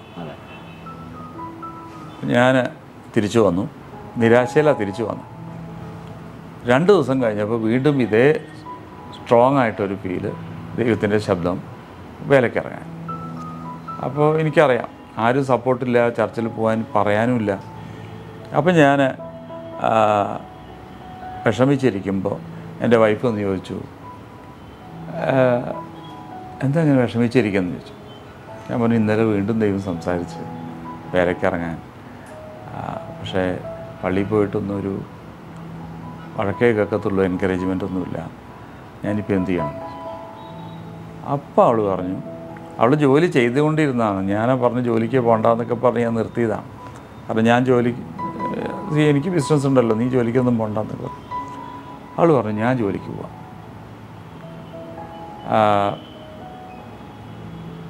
സുവിശേഷ വേലയ്ക്കാണ് ദൈവമാണ് പറഞ്ഞെങ്കിൽ you decide to do the work of God. അവളാണ് എന്നെ ബലപ്പെടുത്തിയത്. ഞാൻ ജോലിക്ക് പൊക്കോളാം, മനുവേട്ടൻ, ഞാൻ മനുവേട്ടൻ എന്നാണ് വിളിക്കുക, കർത്താവിൻ്റെ വേലയ്ക്ക് എന്നിറങ്ങി. അപ്പോൾ എനിക്ക് ഇതിനുള്ള പ്രശ്നം എന്ന് പറഞ്ഞാൽ ദൈവം പറയുകയും ചെയ്തു, പക്ഷേ എന്താ വേല എന്ന് എനിക്കറിയത്തില്ല. കാരണം എനിക്ക് സാക്ഷ്യം പറയാം, ചെറിയ ഈ PG വർഗീസ് സംഘങ്ങളിലൊക്കെ ഇങ്ങനത്തെ ഈ മാഗസീൻ ഉണ്ടല്ലോ, ഫെയ്ത്ത്, സമാധാനം, കൃപ എന്നൊക്കെ പറഞ്ഞ കുറേ, സമർപ്പണം എന്നൊക്കെ പറഞ്ഞ കുറേ, ഇതൊക്കെ വായിക്കും. അതിലൊക്കെ ചെറിയ ചെറിയ പ്രബോധനങ്ങളൊക്കെ ഞാൻ പറയാമെന്നല്ലാതെ എനിക്കൊരു മെസ്സേജൊന്നും അങ്ങനെ അറിയത്തില്ലല്ലോ. എന്നാലും വേലയ്ക്കല്ലേ എന്ന് വിചാരിച്ച് ഞാൻ സമർപ്പിച്ചു. എല്ലാ മീറ്റിങ്ങുകൾക്കൊക്കെ പോകാൻ തുടങ്ങി. പ്രസംഗിക്കാനല്ല, അപ്പോൾ എനിക്ക് ഫ്രീ ആയ ടൈമാണ്. അങ്ങനെ എൻ്റെ വൈഫ് ജോലിക്ക് പോയി, ഞാൻ കർത്താവിൻ്റെ വേലയ്ക്ക് അങ്ങ് സമർപ്പിച്ചു. അപ്പോൾ അത് നേരത്തെ പറഞ്ഞ പോലെ പലരും എന്നോട് പറഞ്ഞു, കാലിന് കല്ലും മുള്ളുമാണ്, ഇടിയും വെട്ടുമാണ്, രക്തസാക്ഷിയായി ചാകേണ്ടി വരും, അങ്ങനെ ഒരുപാട് കാര്യങ്ങൾ ഇങ്ങനെ പറഞ്ഞു. ഇതൊന്നും പറഞ്ഞിട്ടൊന്നും ഞാൻ പിറകോട്ടൊന്നും നോക്കിയില്ല. ഞാൻ പറഞ്ഞു, എന്ത് വന്നാലും കർത്താവല്ലേ വിളിച്ച് മുന്നോട്ട് പോകാമെന്ന് ഞാൻ തീരുമാനിച്ചു. സത്യത്തിൽ എൻ്റെ കൈ പിടിച്ച് നടത്തിയൊരു ഫീലാണ് ഇതുവരേക്കും. അപ്പോൾ പ്രശ്നങ്ങളൊക്കെ ഉണ്ടായിരുന്നു. ആ പ്രശ്നങ്ങളെന്ന് പറഞ്ഞാൽ കർത്താവിൻ്റെ വേലയ്ക്ക് ഇറങ്ങുമ്പോൾ എനിക്ക് പല സ്ഥലങ്ങളിലും സുവിശേഷ വിരോധികൾ ചില സ്റ്റേജുകളിലൊക്കെ പ്രശ്നം ഉണ്ടാക്കാനൊക്കെ വന്നിട്ടുണ്ട്. പക്ഷേ അവിടെയൊക്കെ ഈ ഭൂതങ്ങൾ ഇളകുമ്പോഴും രോഗികൾ സൗഖ്യമാവുകയൊക്കെ ചെയ്യുമ്പോൾ ഇവർക്ക് ഭയങ്കര റെസ്പെക്റ്റാണ്. അപ്പോൾ സയൻസ് ആൻഡ് വണ്ടേഴ്സ് ആയിരുന്നു മെയിൻലി ഇത് വേലയ്ക്ക് ഇറങ്ങിയ പാടെ തന്നെ. കാരണം ഞാൻ ആദ്യമായിട്ട് ഞാൻ ശുശ്രൂഷിക്കുന്നത് ഭൂതത്തെ ശാസിച്ചുകൊണ്ടാണ്. അപ്പോൾ തുടക്കത്തിൽ എനിക്ക് ആൾക്കാർ എൻ്റെ അടുത്ത് പ്രാർത്ഥിക്കാൻ വരുന്ന സമയത്ത് അവരുടെ കാര്യങ്ങളൊക്കെ ടി വി കാണുന്ന പോലെ ഞാൻ കാണുമായിരുന്നു. ഇപ്പോൾ എന്താ പ്രവചനമൊന്നും എനിക്കറിയത്തില്ലായിരുന്നു. ഞാൻ പറഞ്ഞ ഒരു ഓടിട്ട വീട് കാണുന്നു, അതിൻ്റെ മുന്നിലൊരു കുളം കാണുന്നു, അതിലൊരു ആമ്പൽ കാണുന്നു എന്നൊക്കെ പറഞ്ഞു. അയ്യോ എൻ്റെ വീടാന്നൊക്കെ പറഞ്ഞ ഒരു കാര്യം. അപ്പോൾ ഞാൻ ചോദിച്ചത് എന്താ, അപ്പോൾ ഞാനത് കാണുക. അങ്ങനെയാണിത് പ്രവചനം എന്നൊക്കെ പറയുന്നത്. അപ്പോൾ രക്ഷിക്കപ്പെട്ട ആ സമയത്ത് ചർച്ചിൽ ഉപവാസ പ്രാർത്ഥനയൊക്കെ നടക്കുന്ന സമയത്ത് ഞാൻ ബിസിനസ് 21 ദിവസവും ഷട്ടർ ഇട്ടിട്ടാണ് ഈ മീറ്റിങ്ങിന് വന്നിരിക്കുന്നത്. അപ്പോൾ ബിസിനസ് വീണ്ടും ഡൗൺ ആയിപ്പോയി. അപ്പോൾ പിന്നെ എനിക്ക് എളുപ്പത്തിൽ അങ്ങ് പൂട്ടാൻ ഈസി ആയിപ്പോയി. അപ്പോൾ ആ 21 ദിവസം കഴിഞ്ഞപ്പോഴേക്കും എനിക്ക് ഭയങ്കരമായിട്ട് കൃപകൾ കിട്ടാൻ തുടങ്ങി. കൂടുതൽ പ്രാർത്ഥിക്കാനും ഒരു ഇൻറ്റിമസി ദൈവത്തോട് കൂടുതലിരിക്കണം എന്നുള്ള ആഗ്രഹവും.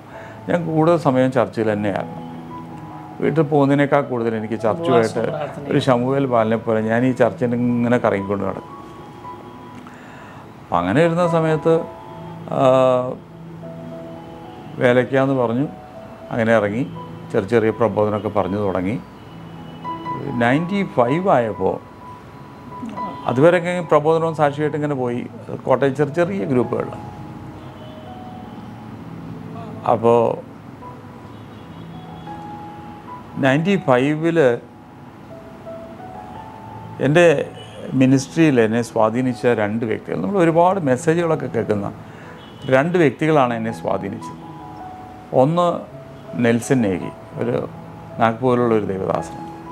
വേറൊന്ന് കേരളക്കരയ്ക്കൊക്കെ പ്രസിദ്ധനായിരുന്ന ഒരു ദൈവദാസനുണ്ടായിരുന്നു, അഗസ്റ്റിൻ ഗോമസ് എന്ന് പറഞ്ഞു.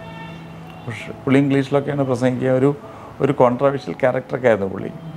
അന്നത്തെ കാലത്ത് പുള്ളിക്ക് പ്രസംഗിക്കുമ്പോൾ കുറേ പെപ്സി വേണം, അന്ന് തംസപ്പൊക്കെ ആയിരുന്നു, അതൊക്കെ വേണമെന്നൊക്കെ പറഞ്ഞ് ചില കോൺട്രാക്ട്. പക്ഷെ നല്ല ടീച്ചിങ് ആയിരുന്നു. ടീച്ചിങ് പറഞ്ഞപ്പോൾ ഒരു ഡിഫറെൻ്റായിട്ട് മറ്റുള്ളവരിൽ നിന്ന് വ്യത്യസ്തമായിട്ട് പ്രസംഗിക്കുന്ന ഒരാളായിരുന്നു. ഒരു റിയൽ മോട്ടിവേഷനായിരുന്നു. അന്നത്തെ കാലത്ത് റിയൽ മോട്ടിവേഷനായിരുന്നു പുള്ളി. അന്ന് പുള്ളിക്കാരൻ്റെ ഒരു പ്രസംഗം ഉണ്ടായിരുന്നു, 1000 വർഷം കഴുത ജീവിക്കുന്നതിനേക്കാൾ നല്ലതാണ് 10 ദിവസമേ ജീവിച്ചെങ്കിൽ ഒരു സിംഹമായി ഗർജിക്കാൻ.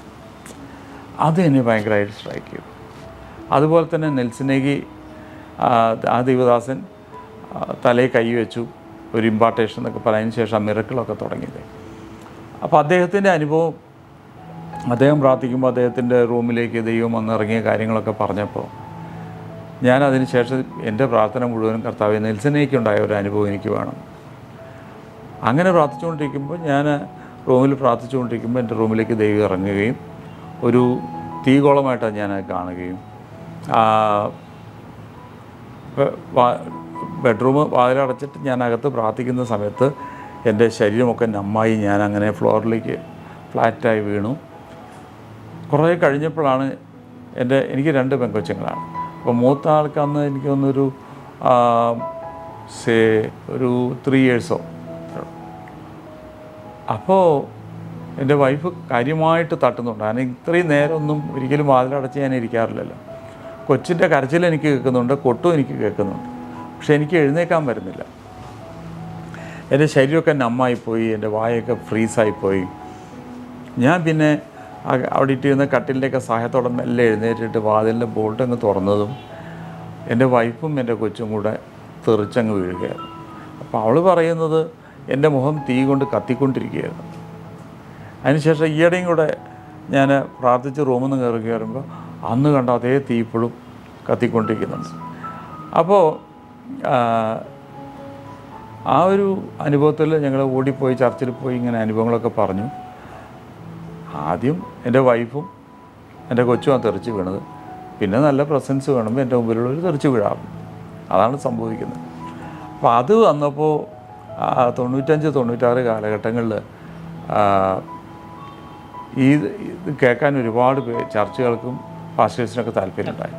അതിനെന്നെ അങ്ങനെ വിളിക്കുകയും അവിടെ ചർച്ചിൽ ഞാൻ ശുശ്രൂഷിക്കുമ്പോൾ ആൾക്കാർ താഴെ വീഴുകയും ചെയ്തതോടുകൂടെ ഊതി വീഴ്ത്തൽ എന്ന് പറഞ്ഞിട്ട് ഒരു പ്രൊപ്പഗൻഡ, അന്നത്തെ ഹല്ലേലൂയ, ഗുഡ് ന്യൂസ്, മരിപ്പച്ച, അങ്ങനെ കുറേ മാഗസിനൊക്കെ അല്ല, അവരെല്ലാം കൂടെ എതിരെ പുറത്തിട്ടു. കാരണം ഒരു കാണാത്തൊരു കാര്യത്തെക്കുറിച്ച് കേൾക്കുമ്പോൾ ഇത് ദുരുപദേശമാണെന്നും സത്യത്തിൽ ജനത്തിന് അറിയത്തില്ല. കാരണം അതിനത് കാണാത്തൊരു കാര്യമല്ലേ. അപ്പോൾ അവരും അതിനെക്കുറിച്ച് കുറേ പേര് എക്സൈറ്റഡ് ആണ്, കുറേ പേർക്ക് ഡൗട്ടാണ്. അപ്പോൾ ഇതിൻ്റെ ഇടയിൽ കൂടെ മാഗസിൻകാർ അവരും അതിൻ്റെ മുതലെടുപ്പും നടത്തി. ഇതിനെക്കുറിച്ച് ഒരുപാട് പേര് പോസിറ്റീവായും കുറേ പേര് നെഗറ്റീവായിട്ടും ഒക്കെ വന്നു. പക്ഷെ അങ്ങനെ വന്നപ്പോഴത്തേക്ക് ആളുകൾ അറിയാൻ തുടങ്ങി. പക്ഷേ അത് നല്ലതിനേക്കാൾ കൂടുതൽ എനിക്ക് ദോഷമായിട്ട് വന്നു. മിനിസ്ട്രിക്ക് ആവേശത്തോടെ ഇറങ്ങിയ എനിക്ക് ഒരു അടി കിട്ടിയ പോലെയായി. അവസാനം ഈ ഒരൊറ്റ കാര്യം കൊണ്ട് എന്നെ കാണുന്നവർ വല്ല ദുരുപദേശം, ഒരു മഹാഭാവിയെ കാണുന്ന ഒരു ഫീലായിരുന്നു എന്നെ കണ്ടിരുന്നത്. അങ്ങനെ ഞാൻ ഒരു 2-3 വർഷം വീട്ടിലിരിക്കേണ്ട ഗതികേടായി. സുവിശേഷം ഒരു ആദ്യത്തെ ഒരു തുടക്കം നല്ലതായിരുന്നു. അത് കഴിഞ്ഞ് കുറച്ച് വന്നു കഴിഞ്ഞപ്പോഴത്തേക്കും പ്രതിസന്ധിയിലേക്ക്. കാരണം കർത്താവിൻ്റെ ശബ്ദം കേട്ടു ഇറങ്ങി പല സ്ഥലങ്ങളിലൊക്കെ പോയി. അപ്പോൾ നല്ല ഫോമിലിങ്ങനെ വരുന്ന സമയത്ത് കൂടുതൽ 98 ആയപ്പോഴേ ആ സമയത്താണ് ഈ പുത്തിരിക്കണ്ടത്ത് മൈതാനത്തൊക്കെ വലിയ പ്രസംഗങ്ങൾ. 2002 ഞാൻ പുത്തിരിക്കണ്ടത്ത് പ്രസംഗിക്കുന്നുണ്ട്. എൻ്റെ ക്ലിപ്പ് 98 ഞാൻ ആദ്യമായിട്ട് ക്രൂസൈഡിൽ പ്രസംഗിക്കുന്നത്. അപ്പോൾ 92 രക്ഷിക്കപ്പെട്ട ഞാൻ 98 ക്രൂസൈഡിൽ പ്രസംഗിക്കണമെന്നുണ്ടെങ്കിൽ അതാണ് ദൈവം വിളിച്ചതിൻ്റെ പ്രത്യേകത. അതൊന്ന്. രണ്ടാമത്തെ കാര്യം, ഈ ക്രൂസൈഡ് പ്രസംഗിക്കാനുള്ള കാര്യം സയൻസ് ആൻഡ് വണ്ടേഴ്സാണ്. കാരണം കൺവെൻഷനിൽ ഇത് പ്രതീക്ഷിക്കേണ്ട, പക്ഷേ ക്രൂസൈഡിൽ മിറക്കിൾസ് പ്രതീക്ഷിക്കും. അതാണ് കൺവെൻഷനും ക്രൂസൈഡുകാരിൽ വ്യത്യാസം. അപ്പോൾ ക്രൂസൈഡിൽ ഒരു 40 മിനിറ്റൊക്കെ ഉണ്ടാകും പ്രസംഗം, ബാക്കി മുഴുവൻ ഡെലിവറൻസാണ്. അപ്പോൾ എൻ്റെ കുറേ ക്ലിപ്പിങ്സ് ഇപ്പോൾ നിങ്ങൾക്ക് കാണാം. കാരണം അന്ന് നടന്ന കുറേ ക്ലിപ്പിങ്സ് ഇപ്പോഴും നമ്മുടെ കയ്യിലുണ്ട്. അപ്പോൾ അന്ന് തന്നെ കണ്ണുകൾ തുറക്കുന്നതും ചെവി തുറക്കുന്നതും ക്യാൻസറൊക്കെ സ്പോട്ടിൽ ഹീലാവുന്നതും ഒക്കെ അന്ന്. അപ്പോൾ അതുകൊണ്ട് എനിക്ക് കൂടുതൽ ആൾക്കാർ ബുക്കിംഗ് ആയി. അപ്പോൾ ഞാൻ ബാംഗ്ലൂർ താമസിച്ചുകൊണ്ട് കേരളത്തിലായിരുന്നു കൂടുതൽ. പ്രത്യേകിച്ച് തിരുവനന്തപുരത്തൊക്കെ എനിക്ക് തിരുവനന്തപുരം മറക്കാൻ പറ്റത്തില്ല. കാരണം തിരുവനന്തപുരത്ത് ഒരു വിധം മൂല മുഴുവനും ഞാൻ പ്രസംഗിച്ചിട്ടുണ്ട്. ഏറ്റവും കൂടുതൽ പ്രസംഗിച്ചത് തിരുവനന്തപുരം ഭാഗത്താണ്. പിന്നെ മറ്റുള്ള സ്ഥലങ്ങളുണ്ട്. അപ്പം അങ്ങനെ വന്നു.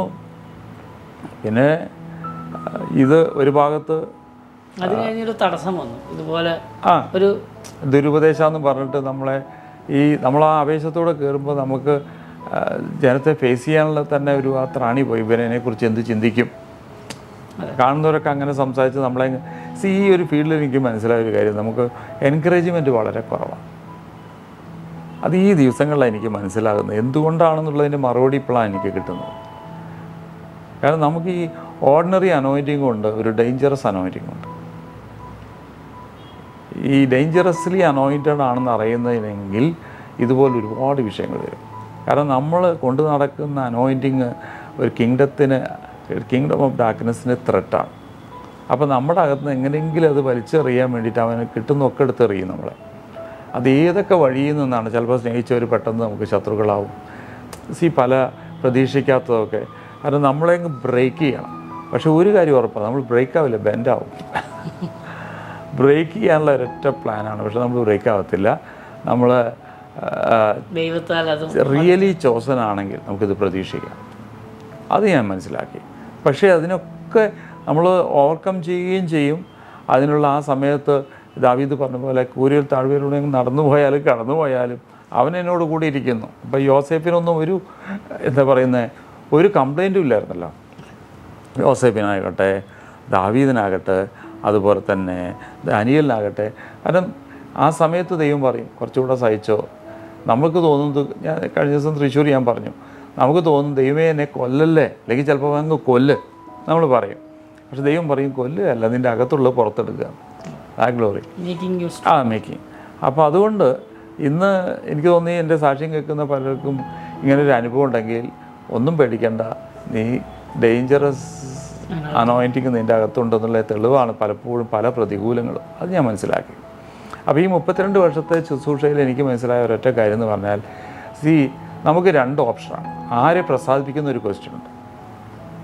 ജനം പറയുന്നു ഇത് ചെയ്യല്ലേ, അവർക്കിഷ്ടമല്ല, ഇങ്ങനത്തെ സഭയിൽ നമുക്ക് അനുവദിക്കാൻ പറ്റത്തില്ല. ദൈവം പറയുന്നു ഇത് ചെയ്യ്. അപ്പോൾ നമുക്ക് 2ൻ്റെയും മുന്നിലാണ് നമ്മൾ. അതിൽ ഞാൻ പറഞ്ഞു, ആര് സ്റ്റേജ് തന്നോ ഇല്ലയോ എന്നുള്ള എൻ്റെ വിഷയമല്ല. ഫസ്റ്റ് പ്രയോറിറ്റി ദൈവം തന്നെ. ദൈവത്തിൽ നിന്നാണ് പ്രാപിച്ചതെന്ന് ശുശ്രൂഷിക്കുന്നത് നമുക്കറിയാം, അവർക്കറിയത്തില്ല. അതിപ്പോൾ നമ്മുടെ പ്രശ്നമല്ലല്ലോ. അതുകൊണ്ട് ഞാൻ എങ്ങനെ അവരെ പ്രസാദിപ്പിക്കുന്നത്? വിശുദ്ധനായ പൗലോസ് ഗലാത്യരിൽ ചോദിച്ചൊരു ചോദ്യമുണ്ട്, ഞാനിപ്പോൾ ആരെ പ്രസാദിപ്പിക്കുന്നു, ദൈവത്തെയോ മനുഷ്യരെയോ? അപ്പോൾ മനുഷ്യരെ വേണമെങ്കിൽ പ്രസാദിപ്പിക്കാം. ഞാനത് തീരുമാനിച്ചു, ഞാൻ ദൈവത്തെ പ്രസാദിപ്പിക്കത്തുള്ളൂ. അങ്ങനെ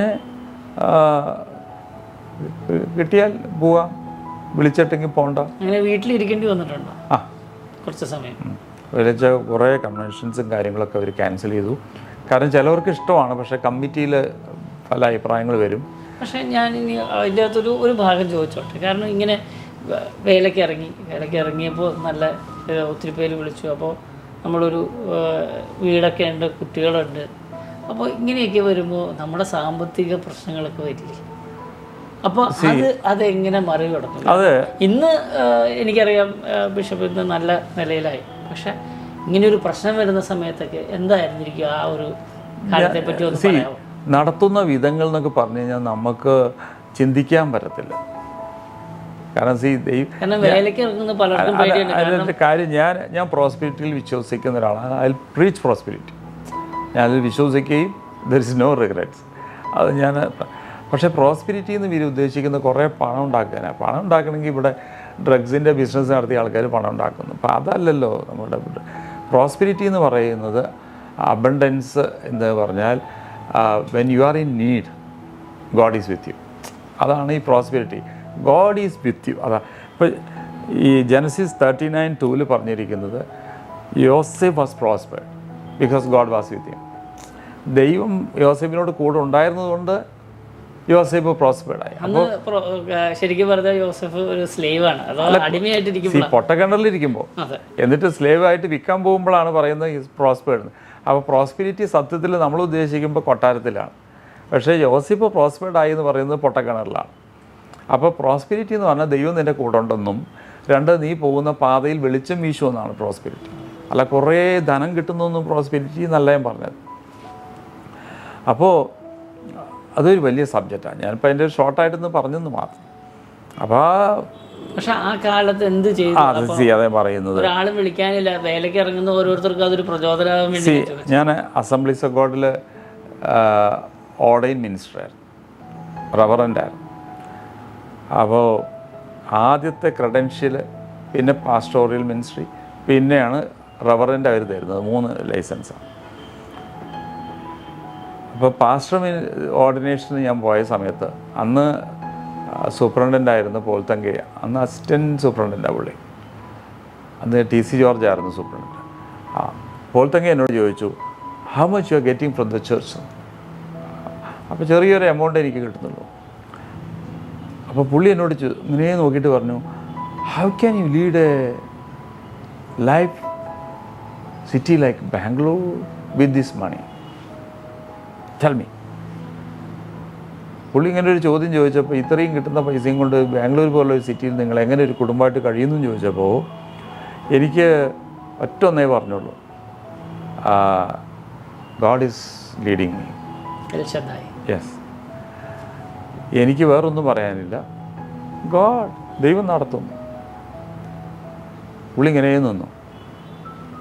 കാരണം സാധാരണ ഒരു വീട്ടിലൊരു ഗ്യാസ് സിലിണ്ടർ വന്നാൽ ഇതാരും വിശ്വസിക്കത്തില്ല. ഇതൊക്കെ നമ്മൾ മറ്റുള്ളവരെ സ്വാധീനിക്കാൻ പറയാമെന്നാണ് പറയുന്നത്. പക്ഷേ എനിക്ക് എൻ്റെ അനുഭവം പറയാമല്ലോ. അപ്പോൾ എൻ്റെ വൈഫും ഉണ്ടല്ലോ, അതുകൊണ്ട് ചോദിക്കാം. ഒരു ഗ്യാസ് സിലിണ്ടർ വാങ്ങിച്ചാൽ 1 മാസം അല്ലെങ്കിൽ 1.5 മാസം വരുന്നിടത്ത് ഞങ്ങളുടെ അവിടെ 6 മാസം 7 മാസമാണ് ഒരു സിലിണ്ടർ വരുന്നത്. എങ്ങനെ ദൈവം നടത്തുന്നു എന്ന് ചോദിച്ചു കഴിഞ്ഞാൽ ഇങ്ങനെ ദൈവം നടത്തുന്നത്. അരി വാങ്ങിച്ചു കഴിഞ്ഞാൽ തീരത്തില്ല.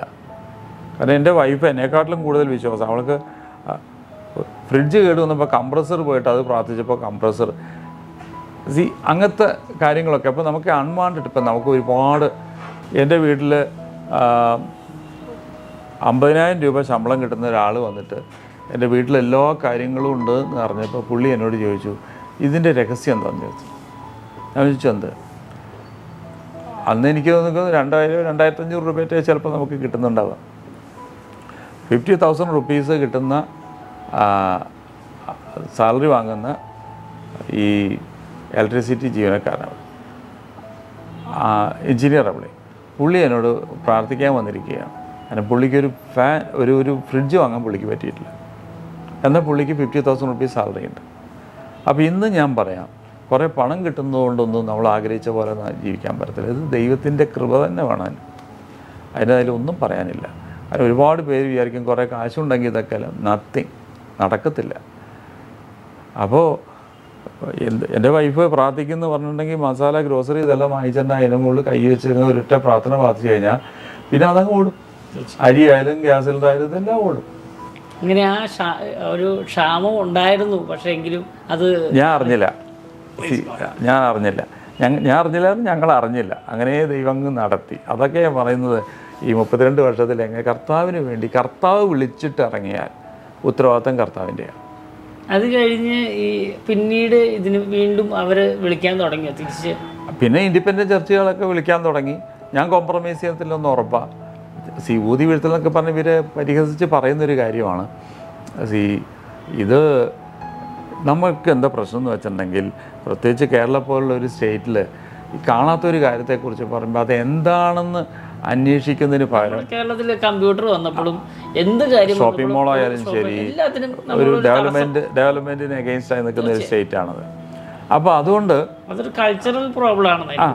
അതെ. അപ്പോൾ അതുകൊണ്ട് ഇനിയിപ്പം മാത്രമല്ല, ഈ അന്യഭാഷയ്ക്കൊക്കെ ഒരുപാട് പേര് ശരിക്കും വില മുടക്കേണ്ടി വന്നു. കാരണം അവർക്കത് അംഗീകരിക്കാൻ പറ്റത്തില്ലായിരുന്നു ഈ അന്യഭാഷ. ഇന്നും എതിര് പറയുന്നു, വിശ്വസിക്കുന്നില്ല. അപ്പോൾ അതുപോലെ തന്നെ അന്യഭാഷ എവിടെ ഇരിക്കുന്നു? അതിൻ്റെ ഇടയിൽ സൂപ്പർ നാച്ചുറൽ എന്ന് പറഞ്ഞപ്പോൾ നമ്മുടെ ചർച്ചിൽ ഹോളി ലാഫ്റ്റർ ഉണ്ട്, റോറിംഗ് ഉണ്ട്, ഫോളിംഗ് ഉണ്ട്, എല്ലാ മിനിസ്ട്രിയും നടക്കുന്നുണ്ട്. അതൊന്നും രഹസ്യമല്ല, അത് ലൈവിലാണ് നടക്കുന്നത്.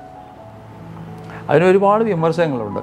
അപ്പോൾ ഈ വിമർശനങ്ങൾ അതാ ഞാൻ പറഞ്ഞത്. അപ്പോൾ നമുക്കിത് എതിർപ്പ് വരുമ്പോഴും ഞാൻ ഈ വിമർശനത്തിനെ നല്ലൊരു ആറ്റിറ്റ്യൂഡിൽ കാണുന്ന ഒരാളാണ്. വിമർശനം അവർക്കതിന് സ്വാതന്ത്ര്യമുണ്ട്, അവർക്ക് പറയാം.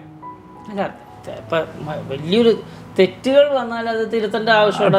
അതാ ഞാൻ പറഞ്ഞത്. ചില വിമർശനങ്ങൾ നമ്മളെ തകർക്കാനുള്ളതും ചില വിമർശനങ്ങൾ നമുക്ക് വളർത്താനുള്ളതുണ്ട്. അത് നമുക്ക് കേൾക്കും പറയാം. അപ്പം എല്ലാം ഞാൻ കേൾക്കാതെ ഇരിക്കത്തില്ല, ഞാൻ കേൾക്കും. ഇനിയിപ്പോൾ എൻ്റെ വല്ല കുറവുണ്ടോ അപ്പം ഞാൻ തിരിക്കും. അപ്പം അതിനോട് എനിക്കിപ്പോൾ അതിനാണല്ലോ ശരിക്കും പറഞ്ഞു കഴിഞ്ഞാൽ ബിഷപ്പായിരിക്കുക എന്ന് പറയുമ്പോൾ ഒരു എപ്പിസ്കോപ്പ എന്ന് പറയുന്നത് ശരിക്കും പറഞ്ഞാൽ താഴെയുള്ള നമ്മളുടെ എപ്പിസ്കോപ്പ എന്ന് പറഞ്ഞാൽ മുകളിലുള്ള ഒരു ഓവർസിയർ. അതെ അതെ. അപ്പോൾ ഒരു ഓവർസീയിങ് ചർച്ചിന് ആവശ്യമാണ്. ഇപ്പോൾ ഈ വിമർശനം എന്ന് പറഞ്ഞുകൊണ്ട് ഞാൻ പറയാം, തീർച്ചയായിട്ടും ഒരു ഓവർസീയിങ് എന്ന് പറയുന്ന ഒരു കാര്യമല്ലേ അത് ചെയ്യുന്നത്. മാത്രമല്ല നമുക്ക് നമ്മൾ ചെയ്യുന്നതെല്ലാം ശരിയാന്നുള്ളൊരു തോന്നൽ അത് നാളത്തെ ഒരു അഹങ്കാരത്തിന് കാരണമാവും. എല്ലാം ഞാൻ ചെയ്യുന്നതാണ് ശരി, മറ്റുള്ളവർക്ക് അങ്ങനെ ഒരു ആറ്റിറ്റ്യൂഡ് എനിക്കില്ല. അപ്പോൾ നമ്മളെ വിമർശിച്ച് കഴിഞ്ഞിട്ടുണ്ടെങ്കിൽ ഞാൻ നോക്കും അതിൽ എൻ്റെ വല്ല തെറ്റുമുണ്ടോ. പക്ഷേ എന്നെ വിമർശിച്ചാൽ എന്നെക്കുറിച്ചല്ല പറയുന്നത്, മിനിസ്ട്രിയെക്കുറിച്ചാണ് പറയുന്നത്, പരിശുദ്ധാത്മാവിൻ്റെ പ്രവൃത്തിയെക്കുറിച്ചാണ്. അത് നോക്കേണ്ട ആൾ ഞാനല്ല. അതിനിപ്പോൾ മറുപടി പറയേണ്ട എൻ്റെ അല്ലല്ലോ, അത് പരിശുദ്ധാത്മാവ് പറയേണ്ടത് എന്നെക്കുറിച്ചാണ്. ഇപ്പം ഞാൻ ഒരാളെ പറ്റിച്ചു, ഒരാളെ ഇത് കാശ് വാങ്ങിയില്ലെങ്കിൽ അങ്ങനെ ചെയ്തു ഇങ്ങനെ ചെയ്തു, അല്ലെങ്കിൽ എൻ്റെ പ്രസംഗം ഡോക്ടറിന് അല്ലായിരുന്നു, അങ്ങനെയൊക്കെ ഉണ്ടെങ്കിൽ എനിക്ക് ചോദിക്കാം എന്തായിരുന്നു എന്ന് പറഞ്ഞതാണ്. അങ്ങനെ ആരും ഇങ്ങനെ പറഞ്ഞു കേട്ടിട്ടില്ല. എൻ്റെ മെസ്സേജ് മോശമാണെന്നോ വെറുതെ ദുരുപദേശം ഇങ്ങനെ പറയുന്നല്ലാതെ ഇതുവരെ എന്താണ് ദുരുപദേശം എന്ന് പറഞ്ഞു കഴിഞ്ഞാൽ ഇപ്പോഴും ഞാൻ റെഡിയാണ്. അതാരും പറഞ്ഞിട്ടില്ല. പിന്നെയുള്ള ചോദ്യം, ഭൂതത്തോട് ഇതിന് പേര് ചോദിക്കുന്നു. ഞാൻ പറഞ്ഞു പേര് ചോദിക്കാതെ നിങ്ങൾക്ക് ചെയ്യാൻ പറ്റുന്നുണ്ടെങ്കിൽ യു ഡു ഇറ്റ്. ഓരോരുത്തർക്കും ഓരോ വേ അല്ലേ. അപ്പോൾ എന്തിനാണ് അത് ചോദിക്കുന്നത്? ഇല്ലെങ്കിൽ എന്തുകൊണ്ട് ആൾക്കാർ ബാക്കിലേക്ക് വീഴുന്നു, എന്തുകൊണ്ട് ഫ്രണ്ട് വീഴുന്നില്ല? ഇങ്ങനത്തെ കുറേ മിനിസ്ട്രി സംബന്ധമായിട്ടുള്ള ചോദ്യങ്ങളൊക്കെ ഉള്ളൂ.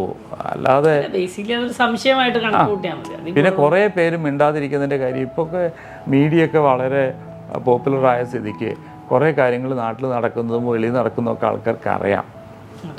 പിന്നെ പ്രശ്നങ്ങൾ അല്ല, ഇങ്ങനെ പല പ്രശ്നങ്ങളുണ്ടായല്ലോ, പക്ഷെ അത് കഴിഞ്ഞ് പിന്നെയും മുമ്പോട്ട് പോയില്ലേ.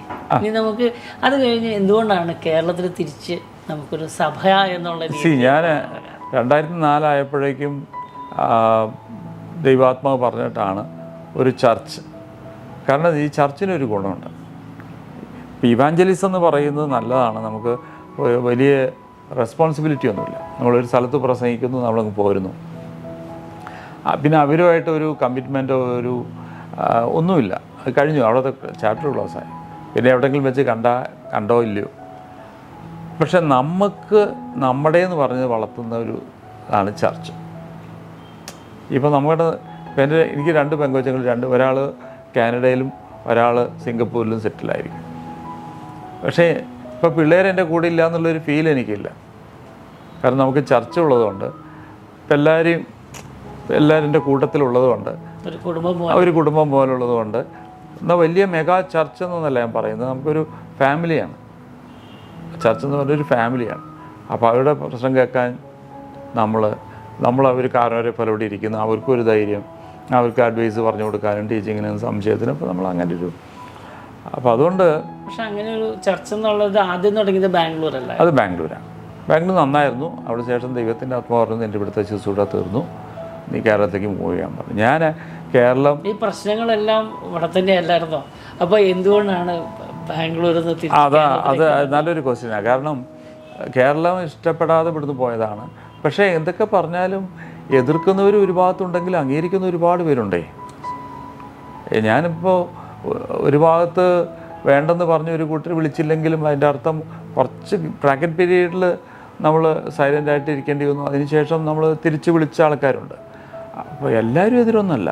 ഇപ്പോൾ ദൈവത്തിൻ്റെ കൃപയാൽ എതിർക്കുന്നവരെക്കാൾ കൂടുതൽ അംഗീകരിക്കുന്നവരും അക്സെപ്റ്റ് ചെയ്തവരുമാണ്.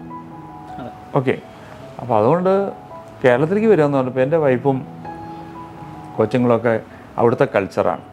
എൻ്റെ വൈഫിൻ്റെയൊക്കെ ഒരു 4-5 തലമുറ കർണാടകയാണ്. അവൾക്ക് മലയാളം ഒന്നും അറിയത്തില്ല. കുറച്ച് അരിഞ്ഞുള്ള മലയാളം. ആ സമയത്ത് ഇന്നങ്ങനെയല്ല കേട്ടോ.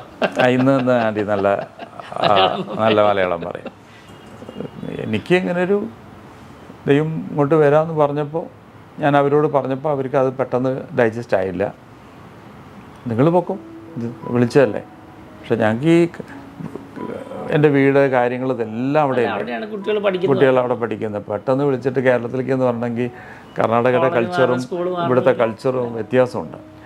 അപ്പോൾ എല്ലാം ഒരുപാട് വ്യത്യാസമാണ്. അപ്പോൾ ഭാഷയുടെ തന്നെ ഏറ്റവും വലുത് അവിടെ. പിന്നെ ഈവൻ ബ്രേക്ക്ഫാസ്റ്റ് ഇവിടെ വന്നിട്ട് what is this idiyappam, what is this idiyappam, അവിടെ. അപ്പം അങ്ങനത്തെയൊക്കെ ആയപ്പോൾ ഇവിടുത്തെ അന്നത്തെ, ഇപ്പം പിന്നെ എല്ലാവിടെയും സുലഭമാണ്. പക്ഷെ അന്നത്തെ കാലത്ത് തന്നെ കർണാടകയുടെ റാഗി അങ്ങനത്തെ. അപ്പോൾ അവർക്ക് വലിയ താല്പര്യമില്ലായിരുന്നു. പിന്നെ വൈഫ് അവരോട് പറഞ്ഞു, ഡാഡിയോട് ദൈവാത്മാ അങ്ങനെ സംസാരിച്ചാൽ നമ്മൾ പെടിയും ഡാഡി എവിടെയാണെങ്കിൽ മിനിസ്ട്രി ശരിയാവത്തില്ല. എന്നെ വളർച്ചയ്ക്ക് സഹായിച്ച എൻ്റെ വൈഫ് തന്നെ. ആരംഭം മുതൽ ഇന്ന് വരെയും തക്ക തുണ പറയുന്നത്. എനിക്കിന്ന് എന്തെങ്കിലും ഈ 32 വർഷം ചോദിച്ചു കഴിഞ്ഞാൽ സക്സസ് എവിടെയെന്ന് ചോദിച്ചു കഴിഞ്ഞാൽ എൻ്റെ ബാക്ക് ബോണായിട്ട് വൈഫ് തന്നെയാണ്.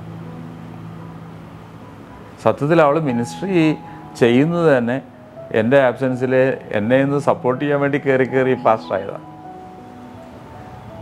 അപ്പോൾ വൈഫും പാസ്റ്ററാണല്ലോ. അപ്പോൾ നല്ല അംഗീകാരമാണ് ചർച്ചിലൊക്കെ. അവളുടെ മലയാളം കേൾക്കാൻ ആൾക്കാർക്ക് സന്തോഷമാണ്. ഈയിടെ ഒരുപാട് കമൻസ് ഞാനേ വായിച്ചു. ഞങ്ങൾ പോലും ഇങ്ങനത്തെ മലയാളം പറയത്തില്ല ആൻറ്റി, ഇത് ദൈവത്താൽ സംഭവിച്ചു. ശരിക്കും മലയാളം പിന്നീട് പഠിക്കേണ്ടി വന്നു. അതെ ഇവിടെ വന്നപ്പോൾ പഠിച്ചതാണ്. ഓട്ടോമാറ്റിക്കായി ഇവരുടെ അകത്തായി. അതാ വിളിയുടെയും പിന്നെ ജനത്തിൻ്റെ സ്നേഹവും അവരുമായിട്ടുള്ള ആ സമ്പർക്കം എല്ലാം കൂടെ ആയിട്ട് അവളത്.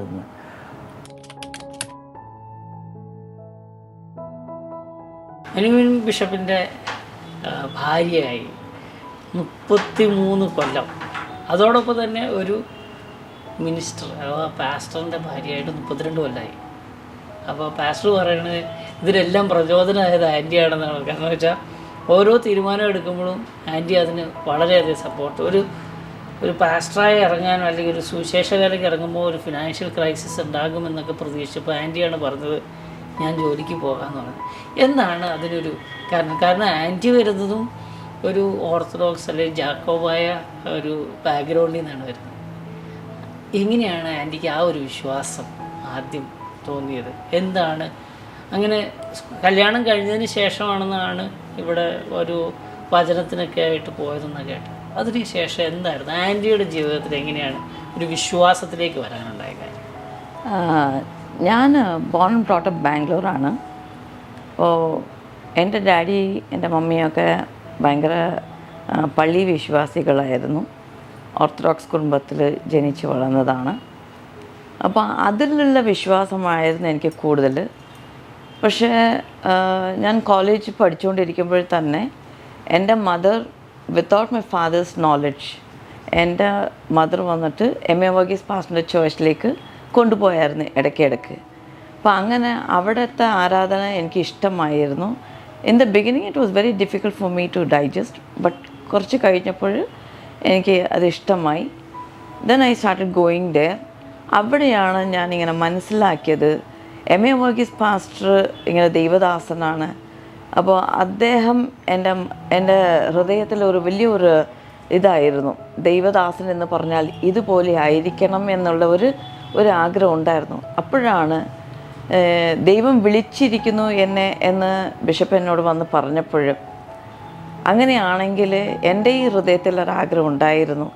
ഞാൻ ജനിച്ചു വളർന്നത് ക്രിസ്ത്യാനി കുടുംബത്തിലാണ് എങ്കിലും ഞങ്ങൾക്ക് പ്രാർത്ഥന എന്ന് പറയുന്നത് എവിടെയെങ്കിലും പുറത്ത് പോകുമ്പോൾ ഒരു 3 കുരിശ് വരച്ച് പോകുക, തിരിച്ചു വരുമ്പോൾ 3 പ്രാവശ്യം കുരിശ് വരയ്ക്കുക, രാത്രി ഭക്ഷണം കഴിക്കുന്നതിൻ്റെ മുമ്പേ ഒരു കുടുംബ പ്രാർത്ഥന എന്നുള്ളത്, ഇത് മാത്രമേ ഉള്ളൂ ഞങ്ങളുടെ പ്രാർത്ഥന. ഇത്രയേ ഉള്ളായിരുന്നു. എനിക്കടക്കം ഒരു പേഴ്സണലായിട്ട് പ്രാർത്ഥന എന്നുള്ളൊരു ജീവിതമൊന്നും ഉണ്ടായിരുന്നില്ല. പ്രാർത്ഥന എന്താണെന്ന് എനിക്കറിയത്തില്ല. എൻ്റെ അമ്മ പ്രാർത്ഥനക്കാരിയായിരുന്നു.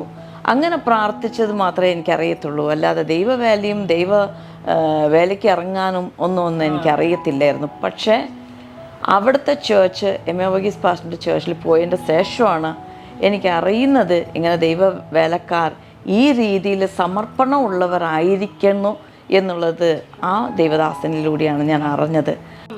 വിശ്വാസത്തിലേക്ക് വന്നു. വിശ്വാസം ആയിരിക്കുമ്പോഴാണ് വിവാഹം കഴിയുന്നത്. വിവാഹം കഴിഞ്ഞതിന് ശേഷം ഈ പറയുന്ന ഒരു ദൈവവേലയ്ക്ക് പോകാൻ വേണ്ടി ഒരു ഇത് വന്നു. ആ തീരുമാനത്തിനകത്ത് ആൻറ്റിയാണ് അന്ന് പറഞ്ഞത് ഞാൻ ജോലിക്ക് പോയിക്കോളാം. അതെ, ഒരു വിശ്വാസം എവിടെ നിന്നാണ് വന്നത്? അതെ, അത് എങ്ങനെയാന്ന് വെച്ചാൽ അത് ദൈവദാസൻ്റെ, ഞാൻ ക്രിസ്ത്യാനി കുടുംബത്തിൽ അതാണ് പറഞ്ഞത്, പ്രാർത്ഥിക്കാൻ പോലും അറിഞ്ഞില്ല. പക്ഷേ പിന്നീടാണ് ദൈവദാസനാണ് എനിക്ക് പറഞ്ഞു തന്നത്. അതായത് ഇപ്പോൾ ദൈവദാസനെന്ന് ഞാൻ പറയുന്നത് എൻ്റെ ഭർത്താവാണ്, മനു മേനോൻ.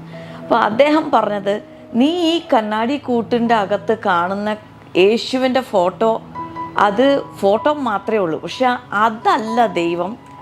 നീ വിശ്വസിക്കുന്നതും നിന്നോട് സംസാരിക്കാൻ പറ്റും ഈ ദൈവം എന്ന് ദൈവദാസൻ എനിക്ക് പറഞ്ഞു തന്നു.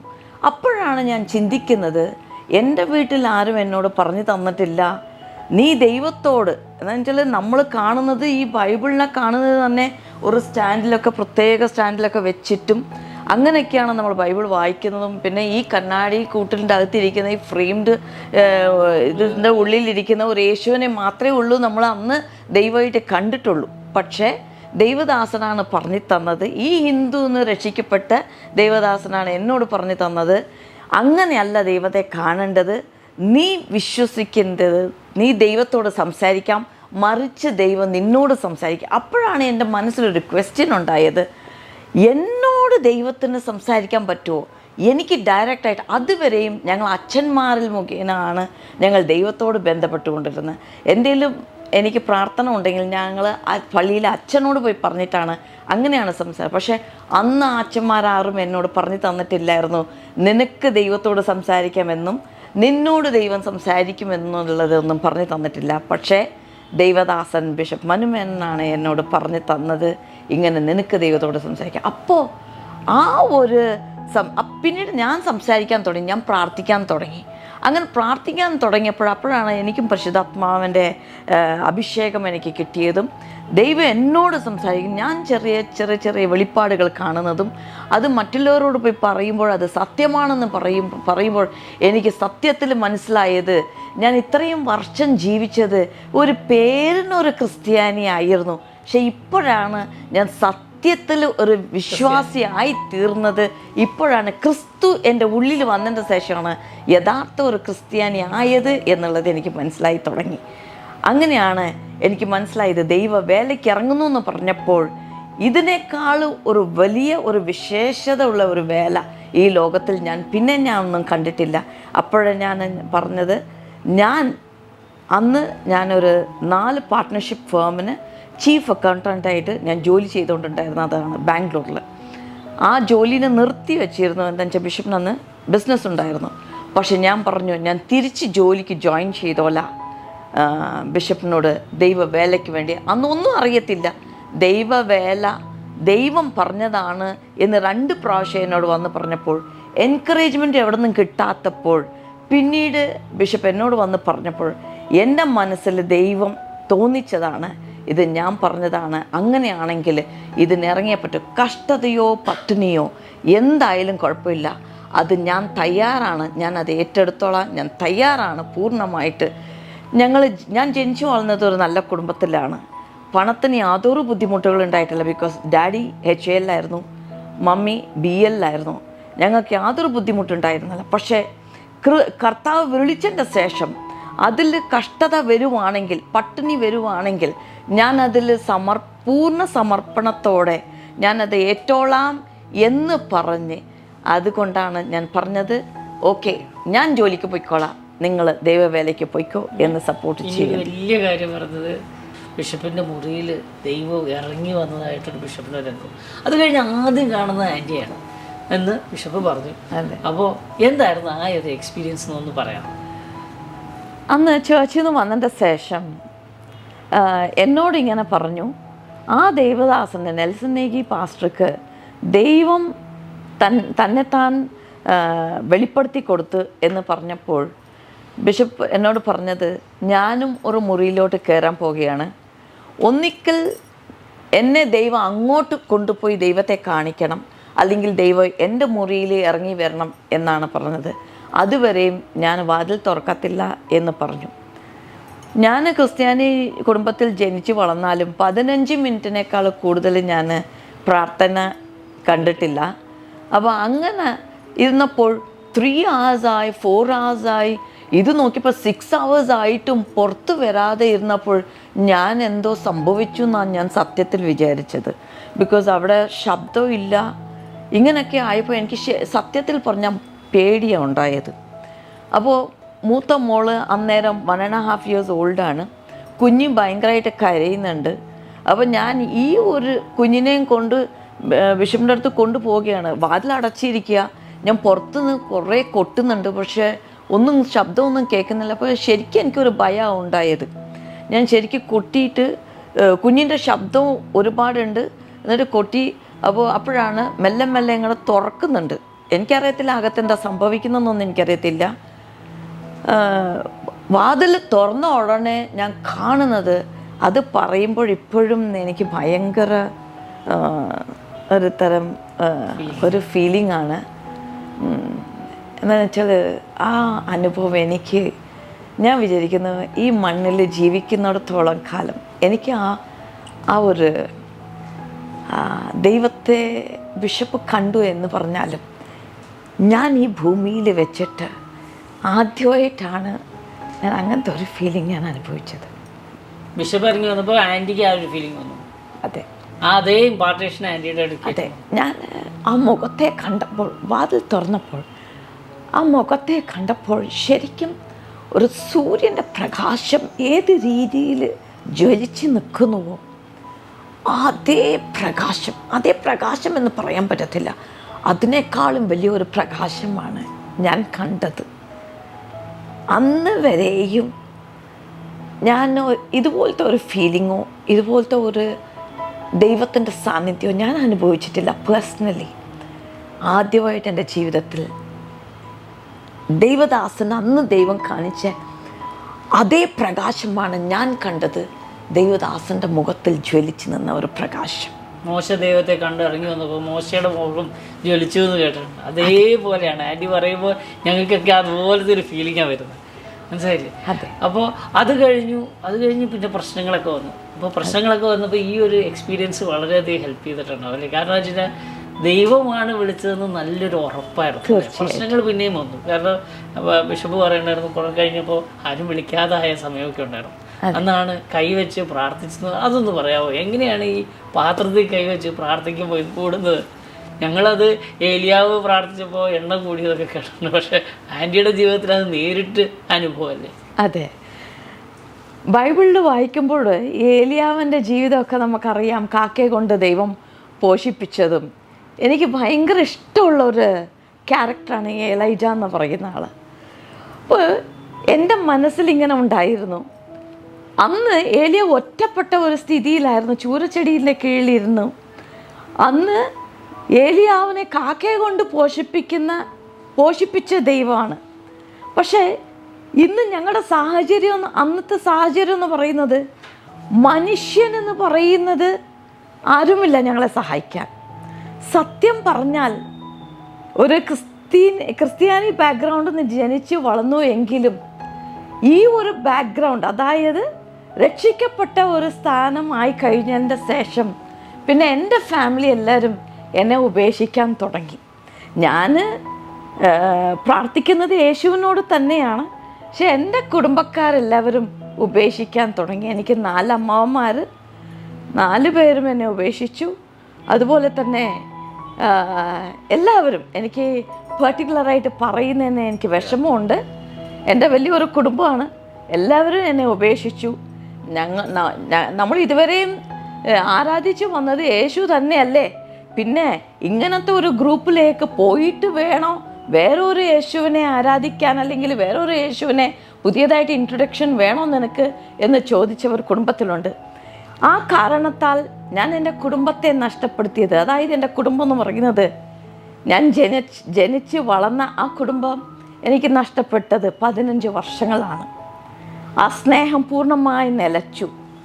പക്ഷേ ആ സ്നേഹം നിലച്ചുവെങ്കിലും ബിഷപ്പ് പറഞ്ഞതുപോലെ എൻ്റെ സ്നേഹം എന്നെ ജന്മം തന്ന എൻ്റെ പേരൻസിൻ്റെ മേലെയോ, എന്നെ നോക്കി വളർത്തിയ എൻ്റെ 4 അമ്മാവന്മാരുടെ മേലെയോ, അല്ലെ എൻ്റെ ഗ്രാൻഡ് പാരൻസിൻ്റെ മേലെയോ ഉള്ള സ്നേഹം എനിക്കൊരിക്കലും കുറഞ്ഞിട്ടില്ല. അത് എങ്ങനെയാണെന്ന് വെച്ചാൽ, ഞാൻ യഥാർത്ഥമായി ക്രിസ്തുവിനെ അറിഞ്ഞത് കൊണ്ട്, ക്രിസ്തുവിൻ്റെ സ്നേഹം എൻ്റെ ഉള്ളിലുണ്ടായത് കൊണ്ട്, അവരെത്ര തന്നെ എന്നെ വെറുത്താലും എൻ്റെ സ്നേഹം അവരുടെ മേലെ കൂടിയിട്ടേ ഉള്ളൂ. അതുകൊണ്ട് ഒരിക്കലും അവർക്ക് എന്നെ ഉപേക്ഷിക്കാൻ പറ്റിയില്ല. അവർ എന്നെ ആ 15 വർഷങ്ങൾ അവരെ തന്നെ മറച്ചു വെച്ചു, അത്രേ ഉള്ളൂ. പക്ഷേ എൻ്റെ സ്നേഹം അവരിൽ നിന്ന് മറഞ്ഞു പോയിട്ടില്ല. പിന്നെ ഈ 15 വർഷം മാത്രമല്ല, ആ സമയത്ത് എൻ്റെ കുടുംബം എന്നെ കാണാൻ വരാതെ, എല്ലാ ബിഷപ്പിൻ്റെ കുടുംബവും മാറി നിന്നു, എൻ്റെ കുടുംബം മാറി നിന്നു. ഒടുവിൽ ഞങ്ങൾ 2 പേർ മാത്രമായി. ഞങ്ങൾക്കൊരു കുഞ്ഞുമുണ്ട്. അന്ന് കുഞ്ഞിന് 1.5 വയസ്സാണ്. ഞാൻ ബൈബിളിൽ വായിച്ച ക്യാരക്ടർ ഞാൻ വിചാരിച്ചു, why don't I apply in my own life? എൻ്റെ ലൈഫിൽ തന്നെ ഞാൻ എന്തുകൊണ്ട് അപ്ലൈ ചെയ്തുകൂടാ? അങ്ങനെ ഞാൻ ദൈവത്തെ ശരിക്കും പരീക്ഷിച്ചു എന്ന് പറയുന്നതിന് കുറ്റമില്ല എന്ന് ഞാൻ വിചാരിക്കുന്നു. അന്ന് എല്ലാ സാധനങ്ങളും വളരെ കുറച്ചാണ്. ചില ബോക്സസ് എല്ലാം വളരെ കാലിയാണ്, ഒന്നുമില്ല. അപ്പോഴാണ് ഞാൻ ദൈവത്തോട് പറഞ്ഞു, ദൈവമേ, നീ എൻ്റെ ജീവിതത്തിൽ സത്യമായി തെളിയിക്കാൻ പോകുന്നത് ഇപ്പോഴാണ്. അന്ന് ഏലിയാവനെ നീ പോഷിപ്പിച്ചു എങ്കിൽ ഈ കാലഘട്ടത്തിൽ ആ ഏലിയാവൻ്റെ സ്ഥാനത്തിൽ ഞാൻ നിൽക്കുന്നു. അന്ന് ഏലിയാവ് പറഞ്ഞു, ഞാൻ പറഞ്ഞിട്ടല്ലാതെ മഞ്ഞും മഴയും ഉണ്ടാകത്തില്ല. ഇപ്പോൾ ഞാൻ പറയുന്നു, ഇന്ന് മഞ്ഞും മഴയും പെയ്യേണ്ടത്, ഇന്ന് കാര്യങ്ങൾ ഉണ്ടാവേണ്ടത് ഈ ബോക്സസ് ഫുള്ളാകണം. അങ്ങനെയാണെങ്കിൽ ഞാനിപ്പോൾ പ്രാർത്ഥിക്കും, ഈ ബോക്സുകൾ നിറയെ മാത്രമല്ല, ഇതിൻ്റെ ഓവർഫ്ലോ ഞാൻ കാണും. എന്നിട്ട് I am going to use from my overflow. അതായത് ഞാൻ എൻ്റെ വീട്ടിൽ പഠിച്ചിരിക്കുന്നത്, എൻ്റെ അമ്മ പഠിപ്പിച്ചിരിക്കുന്നത്, യൂസ് ഈ കപ്പിൽ നിന്നും കുടിക്കാൻ പറ്റാതെ സോസറിൽ നിന്നും കുടിക്കുക. അതായത് when it overflows, you drink from your saucer. അങ്ങനെയാണ് എൻ്റെ അമ്മ പഠിപ്പിച്ചിരിക്കുന്നത്. പക്ഷേ after I came to know the lord, everything വളരെ കുറഞ്ഞുപോയി. മീൻസ് എല്ലാ പ്രൊവിഷൻസൊക്കെയും കുറഞ്ഞുപോയി. സോ ഞാൻ പ്രാർത്ഥിക്കാൻ തുടങ്ങി, ദൈവമേ ഞാൻ ഇതിലൊക്കെ കൈവച്ച് പ്രാർത്ഥിക്കും, നീ ഇതിനെ നിരയ്ക്കും മാത്രമല്ല ഇതിൻ്റെ ഓവർഫ്ലോ എനിക്ക് കാണിച്ചു തരണം. അങ്ങനെ വെൻ ഡേയ്സ് പാസ്റ്റ്, ഞാൻ ഇതിൽ നിന്നും തന്നെ ഞാൻ എടുക്കുന്നത്, പക്ഷേ അത് കുറയുന്നില്ല എന്നുള്ളതാണ്. ഒരു ദിവസം ഞാൻ പറയട്ടെ, ഗ്യാസ് വന്നിട്ട് ഞാൻ അതിൻ്റെ മേളിൽ കൈവച്ച് പ്രാർത്ഥിച്ചു. It went up to 11 months. 11 മാസം. I am telling in the presence of God. ദൈവം മാത്രമേ ഇപ്പോൾ സാക്ഷ്യമായിട്ട് എനിക്ക് മുമ്പാകെ ഉള്ളൂ. It went up to 11 months and it never got over. എനിക്ക് ഗ്യാസിൻ്റെ സിലിണ്ടർ മാറ്റേണ്ടി വന്നു. അതുകൊണ്ട് മാത്രം ഞാനത് നിർബന്ധിതമായി മാറ്റി ആ ഗ്യാസ് സിലിണ്ടർ കൊടുക്കേണ്ടി വന്നു. അല്ലാതെ it never got over. And the provision is still continuing in our life. ഇന്നടക്കം we are leading a life of overflow. ഇന്ന് മക്കളെല്ലാം പുറത്താണ്, രണ്ടുപേരും പുറത്താണ്, രണ്ടുപേരും കല്യാണം കഴിഞ്ഞു, രണ്ടുപേരും പുറത്താണ്, രണ്ടുപേരും, ഒരാൾ കാനഡയിൽ, ഒരാൾ സിംഗപ്പൂർ. ഞാൻ 2 വിവാഹങ്ങളിലും വന്നു. വളരെ അനുഗ്രഹമായി, വളരെ അനുഗ്രഹം മാത്രമല്ല ആഡംബരമായി ദൈവം നടത്തി. ചെറിയ തുടക്കങ്ങളിലെല്ലാം ദൈവത്തെ ഇങ്ങനെ അറിഞ്ഞു. അത് കഴിഞ്ഞ് ദൈവം അനുഗ്രഹിച്ചു. 32 കൊല്ലം ഇങ്ങനെ ദൈവത്തോട് പറ്റിച്ചേർന്ന്, ദൈവദാസനോട് പറ്റിച്ചേർന്ന് ജീവിച്ചു. പ്രശ്നങ്ങളുണ്ടായി, പക്ഷെ പ്രതികൂലങ്ങളൊക്കെ ഉണ്ടായി. പക്ഷെ അതിനോടൊപ്പം കൂടെ നിന്ന് നടന്നപ്പോൾ ആ ഒരു ചലഞ്ച് ഏറ്റെടുത്ത് നടന്നു. ഇപ്പോൾ എന്ത് തോന്നുന്നു? What do you think? ഇപ്പോൾ 32 കൊല്ലം കഴിഞ്ഞു. ഇനി മുമ്പോട്ടും ബിഷപ്പിൻ്റെ മിനിസ്ട്രി വളർന്നു വലുതായി. ഇന്ന് ബിഷപ്പായി, എപ്പിസ്കോപ്പയായി, അനേകം പാസ്റ്റേഴ്സിനെ നയിക്കുന്നു, വലിയ ചർച്ചുണ്ട്. ഇനി എങ്ങനെയാണ് ആൻറ്റി കാണുന്നത്? ഇനി പലർക്കും വിചാരിക്കാം ഇനി റിട്ടയർ ചെയ്ത് സുഖമായിട്ട് ജീവിച്ചാൽ മതി എന്ന് വേണമെങ്കിൽ വിചാരിക്കാം. പക്ഷേ ഇന്നും ആ വേലയിൽ നിൽക്കുന്നു. ആൻറ്റി ഇപ്പോൾ വളരെയധികം പേരോട് സുവിശേഷം പറയുന്നു. സുവിശേഷത്തിന് ബിഷപ്പിനോടൊപ്പം, ഇപ്പോൾ ബിഷപ്പ് വരെ പറഞ്ഞു, പലപ്പോഴും നല്ല നല്ല കാര്യങ്ങൾ ആൻറ്റിയെ പറ്റി കേൾക്കുന്നു. മലയാളം പഠിച്ചു. എന്താണ് ഇനി ആൻറ്റിയുടെ ഒരു ആഗ്രഹം? ഞാൻ എൻ്റെ ജീവിതത്തിൽ ഈ ഒരു എക്സാമ്പിൾ കൊടുക്കണം എന്ന് വെച്ചാൽ, ഈ കത്തി ഉണ്ടല്ലോ, ഇരുമ്പ് കത്തി. പണ്ടൊന്നും സ്റ്റീൽ കത്തി ഉണ്ടായിരുന്നില്ല, ഇരുമ്പ് കത്തി. ഈ ഇരുമ്പിനൊരു സ്വഭാവമുണ്ട്. ഒന്നിക്കൽ അത് വെച്ച് കഴിഞ്ഞാൽ അത് തുറുമ്പിച്ച് പൊടിയായി അതില്ലാതെയായി തീരും. മറ്റൊന്ന്, ഈ കത്തിനെ എടുത്ത് ഷാർപ്പൻ ചെയ്ത് അത് ഉപയോഗകരമാക്കും.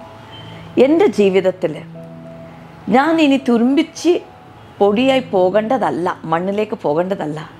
ഞാൻ അനേകർക്ക് ഞാൻ അറിഞ്ഞ ക്രിസ്തുവിനെ അതേപോലെ തന്നെ ഈ കത്തിനെ ഷാർപ്പൻ ചെയ്യുന്നത് പോലെ തന്നെ ഞാൻ എൻ്റെ ജീവിതത്തെ ഷാർപ്പൻ ചെയ്ത് ക്രിസ്തുവിന് വേണ്ടി ജീവിച്ച്, ഞാൻ മാത്രം ജീവിക്കല്ല, ഞാൻ അറിഞ്ഞ അതേ ക്രിസ്തുവിനെ, അല്ലെങ്കിൽ ഞാൻ അറിഞ്ഞതിനേക്കാളും കൂടുതലായിട്ട് മറ്റുള്ളവർ അറിഞ്ഞ് അവർ ഒരുപാട് എന്നേക്കാൾ കൂടുതൽ അവർ പ്രയോജനപ്പെടണം എന്നുള്ള ഒരാഗ്രഹത്തോടും പ്രാർത്ഥനയോടുമാണ് ഞാൻ കഴിഞ്ഞ ദിവസം ഞങ്ങളുടെ 21 days ഫാസ്റ്റിംഗ് ഉള്ളപ്പോൾ 18 days ക്ലാസ് എടുത്തത് ഇൻറ്റിമസിയാണ്.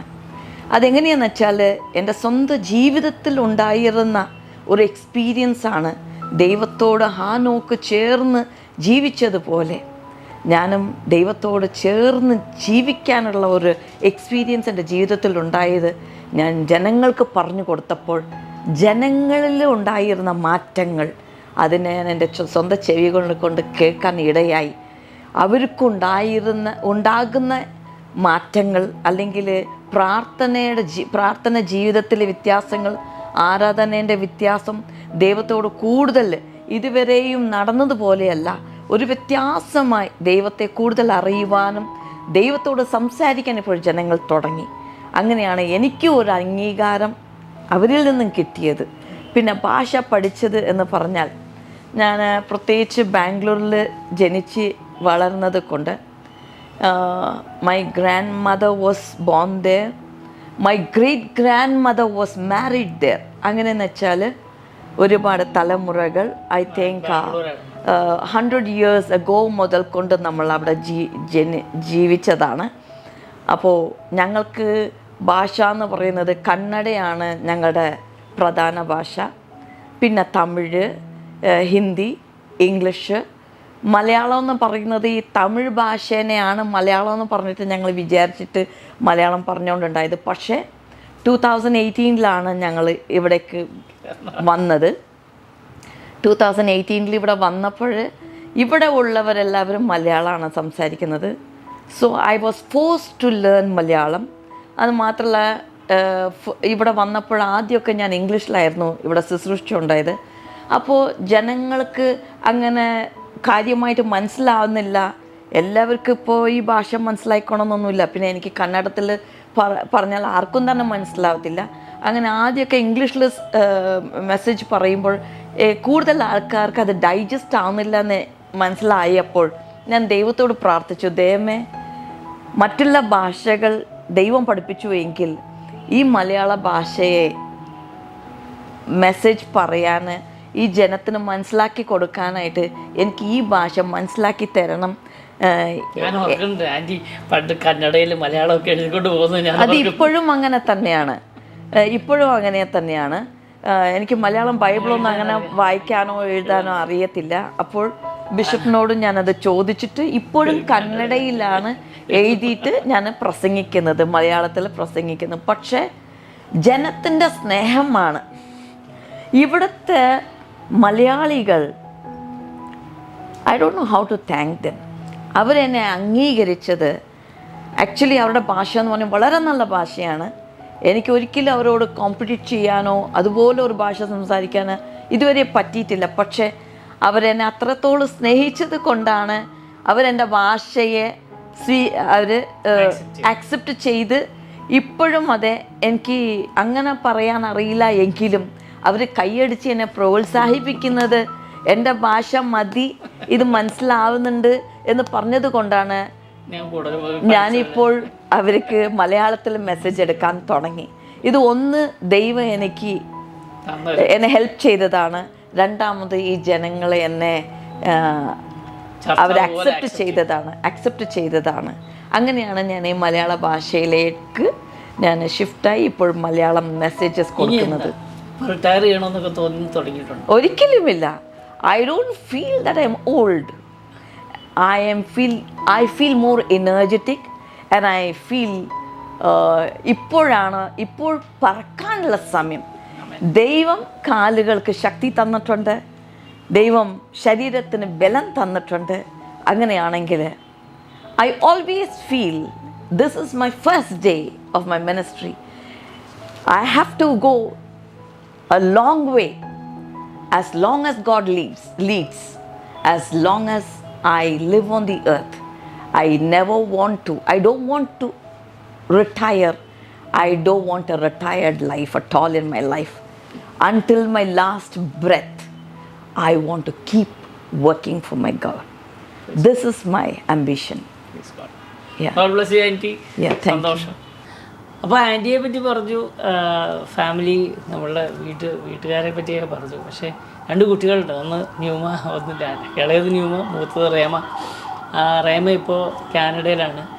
റേമയുടെ ആ വിവാഹത്തിൻ്റെ കാര്യങ്ങൾ, ഞാൻ വിവാഹം രണ്ടും കൂടി വളരെ ഗ്രാൻഡായിരുന്നു. എന്ന് പറഞ്ഞു കഴിഞ്ഞാൽ കോവിഡിൻ്റെ സമയമൊക്കെ ആയിരുന്നു. പക്ഷേ ദൈവം വലിയതായി നടത്തി, നന്നായി നടത്തി. രണ്ട് കുട്ടികളുടെയും കല്യാണം നടന്നു.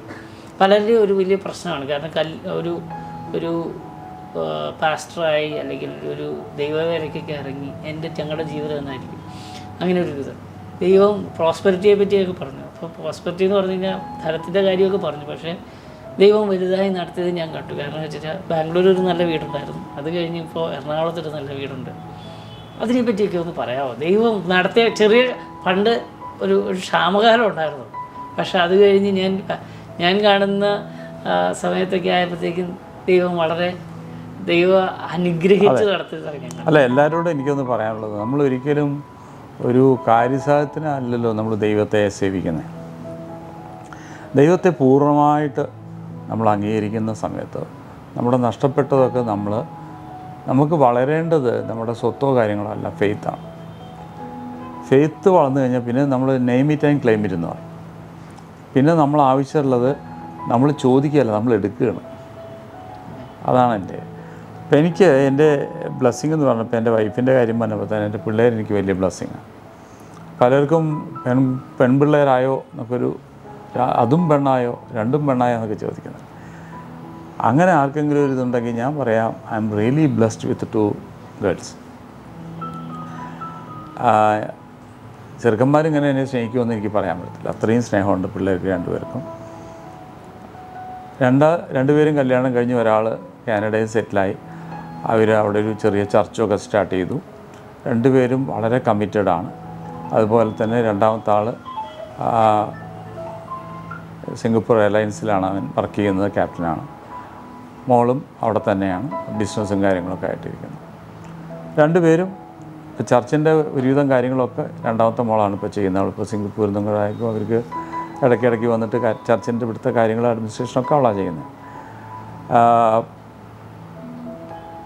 ഇപ്പം നമ്മുടെ ജീവിതത്തിലെ ഏറ്റവും വലുതെന്ന് പറഞ്ഞാൽ നമ്മുടെ തലമുറകൾ കർത്താവിൻ്റെ പാതയിൽ തന്നെ തുടരുകയും അവർ കർത്താവിനെ സേവിക്കുകയും ചെയ്യുക എന്ന് പറയുന്ന നമ്മൾ മാതാപിതാക്കളെ സംബന്ധിച്ചുള്ള ഏറ്റവും വലിയൊരു പ്രോസ്പെറിറ്റി എല്ലാ വശത്തും ഉണ്ട് എന്ന് പറഞ്ഞാൽ കുടുംബജീവിതത്തിലൊരു പ്രോസ്പെറിറ്റി. 2 ചർച്ചിൻ്റെ കാര്യത്തിൽ അഥവാ നമ്മളുടെ ജോലി, പാസ്റ്റർ എന്ന് പറഞ്ഞാൽ ബിഷപ്പ് എന്ന് പറയുമ്പോൾ ചേർച്ചാണ് ഒരു വ്യക്തി, അതിനകത്തൊരു പ്രോസ്പെറിറ്റി. ഹെൽത്ത് വൈസ് ഭയങ്കര പലരും പാസ്റ്ററെ കാണുമ്പോൾ ഞങ്ങൾക്കൊക്കെ ഒരു ചെറിയ അസൂയുള്ള ഒരാളാണ്. കാരണം സീനിയർ സിറ്റിസൺ ആണെന്നൊക്കെ എഴുതി വെച്ചാൽ മാത്രം അറിയാവുന്ന ഒരു കാര്യം. കാരണം ഇപ്പോൾ 32 വർഷമായി, അന്ന് രക്ഷിക്കപ്പെട്ടിട്ട് 33 കൊല്ലം 32 വർഷം ദൈവവേലയിൽ എന്നൊക്കെ പറയുമ്പോൾ ഇപ്പോൾ സീനിയർ സിറ്റിസണായി, കണ്ടാതൊന്നും പറയില്ല. അപ്പോൾ prosperity in health also is there. ഞാൻ അങ്ങനെ പാസ്റ്ററിന് അങ്ങനെ അസുഖമായിട്ടൊരു ഹോസ്പിറ്റലൊന്നും പോകണം ഞാൻ കണ്ടു. ഇപ്പം ഒരു 10 പോലെ അങ്ങനെ. പക്ഷെ അങ്ങനെ ഒരു രോഗമൊന്നും. അപ്പോൾ എല്ലാം കൊണ്ടും ഒരു പ്രോസ്പെറസ് ആയിട്ട് ദൈവം നടത്തിയ ഒരു കാര്യമായിട്ട് തീർച്ചയായിട്ടും. അതാ ഞാൻ പറഞ്ഞത്, നമുക്ക് വളരേണ്ടത് നമ്മുടെ ഫെയ്ത്താണ്. ഇപ്പോൾ നമ്മുടെ ഈ പല ലെവലുകളുണ്ടല്ലോ ക്രിസ്ത്യൻ ലൈഫിൽ. രക്ഷിക്കപ്പെട്ടതുകൊണ്ട് ഒന്നും നടക്കത്തില്ല, അവിടുന്നാണ് നമുക്ക് ഗ്രോത്തൊക്കെ വരുന്നത്. അതെ, ടെക്നോനും നെഫ്യൂസും ഹിയോത്യൂസ്. അപ്പോൾ ഞാൻ സത്യത്തിൽ രക്ഷിക്കപ്പെട്ടു. ബാംഗ്ലൂർ അസംബ്ലീസ് ഓഫ് ഗോഡിൽ വെച്ചിട്ട് പാസ്റ്റർ മേരീസ് പാസ്റ്ററാണ് എന്നെ സ്ഥാനപ്പെടുത്തുന്നത്. ആലീസാണ്ടിയാണ് എന്നെ സുവിശേഷം പറയുന്നത്. ആരംഭത്തിലെ ബേസിക് കാര്യങ്ങളൊക്കെ പഠിച്ചത് മേരീസ് പാസ്റ്ററാണ്. ഇപ്പോൾ എൻ്റെ സ്പിരിച്വൽ ഫാദർ മേരീസ് പാസ്റ്ററാണ്. 16 വർഷം ഞാൻ ആ ചർച്ചിലുണ്ടായിരുന്നു. 16 വർഷം ആ ചർച്ചിൽ. അവിടെ ശുശ്രൂഷകനായിരുന്നു? അല്ല, ശുശ്രൂഷയും അവിടെ വളർന്നത്, ജനിച്ച് വളർന്നത്. പിന്നെ അസംബ്ലീസ് ഓഫ് ഗോഡ് പയനീർ ചെയ്താലേ ഓർഡിനേഷൻ കിട്ടത്തുള്ളൂ എന്ന് പറഞ്ഞിട്ട് അവരുടെ നിർബന്ധത്തിലാണ് ഒരു പയനീർ തുടങ്ങിയത്. അവിടുന്ന് അങ്ങോട്ട് നേരത്തെ പറഞ്ഞ പോലെ തന്നെ പല ദൈവദാസന്മാരും അവരുടെയൊക്കെ എൻ്റെ ജീവിതത്തിൽ പല മെസ്സേജുകൾ കേൾക്കുമ്പോൾ ചിലതൊക്കെ നമ്മുടെ ജീവിതത്തിലെ ഒരു ടേണിംഗ് പോയിൻ്റായിട്ട് അങ്ങോട്ട് മാറി. പിന്നെ ഇപ്പോൾ കേരളത്തിലേക്ക് വരാൻ പറഞ്ഞു, അങ്ങനെ കേരളത്തിലേക്ക് വന്നു. ഈ ഡയസിസിന്റെ കാര്യമുണ്ടോ? ഡയസിസ് നേരത്തെ പറഞ്ഞ പോലെ തന്നെ എത്ര ചേർച്ചസ് ഉണ്ട് ആ ഡയസിസിൽ? ഡയസിസിന് ഞങ്ങൾക്ക് ഇപ്പോൾ ഏകദേശം 6000 പാസ്റ്റേഴ്സ് ഉണ്ട്. 6000 പാസ്റ്റേഴ്സ് കീഴിലുണ്ട്. ഞാൻ ആ ബോർഡ് ഓഫ് ഡയറക്ടേഴ്സിലെ ഒരു ഡയറക്ടർ കൂടെയാണ്. ഒരു 100-നടുത്ത് ബിഷപ്പ്മാരുണ്ട്. 100 ബിഷപ്പുമാർ, 6000 പാസ്റ്റേഴ്സ് ഉണ്ട്. അതിൻ്റെ ഡയറക്ടർ ബോർഡിലാണ് ഇപ്പോൾ പാസ്റ്റർ. അതെ. അതിൻ്റെ കാര്യം എന്ന് പറഞ്ഞു കഴിഞ്ഞാൽ ഇത് ആൾക്കാർക്ക് തെറ്റിദ്ധാരണയാണ്. നമുക്കിപ്പോൾ ഒരു മാരേജ് ലൈസൻസ്, അതുപോലെ തന്നെ ചർച്ച് ലൈസൻസ്, അവർ അഫിലിയേഷൻ, അതുപോലെ തന്നെ ഒരു വിദ്യാഭ്യാസം ഇല്ലാത്ത പാസ്റ്ററൊക്കെ മിനിസ്ട്രിക്ക് ഇറങ്ങിയിട്ട് അവർക്ക് നാളെ ചോദിച്ചു കഴിഞ്ഞാൽ എന്താ നിങ്ങൾക്ക് എന്ത് ബേസിലാണ് തുടങ്ങിയെന്ന് വെച്ചാൽ അവർക്കൊന്നുമില്ല. അപ്പോൾ അവർക്ക് പ്രോപ്പർ ലൈസൻസ്, ഇതൊക്കെയാണ് നമ്മൾ പ്രോപ്പറായിട്ടുള്ള എഡ്യൂക്കേഷൻ ട്രെയിനിങ് എല്ലാം കൊടുക്കും. അതെ, ഡിപ്ലോമയാണെങ്കിൽ ഡിപ്ലോമ, അല്ലെങ്കിൽ പ്രോപ്പർ ട്രെയിനിങ്. പിന്നെ അവരുടെ ചർച്ചകൾക്ക് എന്തെങ്കിലും അഫിലിയേറ്റഡ് ആയിരിക്കുന്ന ആ ചർച്ചകൾക്ക് എന്തെങ്കിലും ഒരു ഇഷ്യൂ വന്നു കഴിഞ്ഞിട്ടുണ്ടെങ്കിൽ അതിലുള്ള സപ്പോർട്ട്, ഇതൊക്കെയാണ് നമ്മൾ ഇതിലൊന്നും ഉദ്ദേശിക്കുന്നത്. അല്ലാതെ ഇതൊരു പൗരോഹിത്യം എന്നൊക്കെ പറയുന്നതിലൊന്നും ഒരു കാര്യമില്ല. അതാണ് അതിൻ്റെ ശരിയായി. ഇനി ഞാൻ ആൻറ്റിയോട് ചോദിച്ച കാര്യത്തിന് ബിഷപ്പിന് റിട്ടയർ ചെയ്യണമെന്ന് എന്തെങ്കിലും തോന്നിയിട്ടുണ്ടോ? അല്ല അതാ ഇതിൽ റിട്ടയർമെൻ്റ് ഇല്ല. എനിക്ക് എല്ലാ തമാശയായിട്ട് തോന്നുന്നത്, എൻ്റെ കൂടെ പഠിച്ചവരൊക്കെ ഇടയ്ക്ക് എന്നെ കാണാറും വിളിക്കാറുണ്ട്. അവരോടൊക്കെ ചോദിച്ചാൽ ഗൃഹം, സ്വസ്ഥം, ഇതൊക്കെയാണ് അവർ പറയുന്നത്. അവർ അമ്മയെ നോക്കുന്നു, അല്ലെങ്കിൽ കൊച്ചിനെ നോക്കുന്നു, അല്ലെങ്കിൽ അവരുടെ മകളുടെ പ്രസവം, അത് ഇത് അതെങ്ങനെ ഓടുന്നു. അവരൊക്കെ ഒരു എന്താ പറയുന്നത്, ഒരു കോണേഡായി. എല്ലാം ഇത്ര കാലം വർക്ക് ചെയ്തില്ലേ. ഇപ്പോൾ പുതിയ വിഷൻ എന്താണ്? അല്ല, നമുക്ക് ദൈവത്തിൻ്റെ കൃപയാൽ ഒന്നും ആയിട്ടില്ല. നമ്മൾ ആദ്യം പറയേണ്ടത് ഒന്നും ആയിട്ടില്ല, ഒന്നും നേടിയിട്ടില്ല. നമ്മൾ കുറേ കാര്യങ്ങളൊക്കെ പറഞ്ഞു തന്നെ, കർത്താവ് ഉദ്ദേശിക്കുന്ന ലെവലിലൊന്നും നമ്മൾ ആത്മാക്കളെ നേടുകയോ ആ ലെവലിലേക്ക് ഇനി എന്തൊക്കെ കർത്താവിന് ചെയ്യാനുണ്ട് സഭയിൽ നമ്മളിവിടെ. അപ്പോൾ അതുകൊണ്ടായിരിക്കും ആരോഗ്യത്തോടെയൊക്കെ ദൈവം നമ്മളെ സൂക്ഷിക്കുന്നതിൻ്റെ കാര്യം. നമ്മളുള്ളതെല്ലാം പുറത്ത് വന്നിട്ടില്ല. ഒന്നാമത്തെ കാര്യം, എൻ്റെ ഒരു ദർശനം എന്ന് പറഞ്ഞാൽ ഡൈ എം ടി. അവിടെ മൈൽസ് മുൾറോക്കെ പറയുന്ന പോലെ ഡൈ എം ടി, ഉള്ളതെല്ലാം പുറത്ത് ലോകത്തിന് കൊടുത്തിട്ട് മരിക്കുക എന്നുള്ള.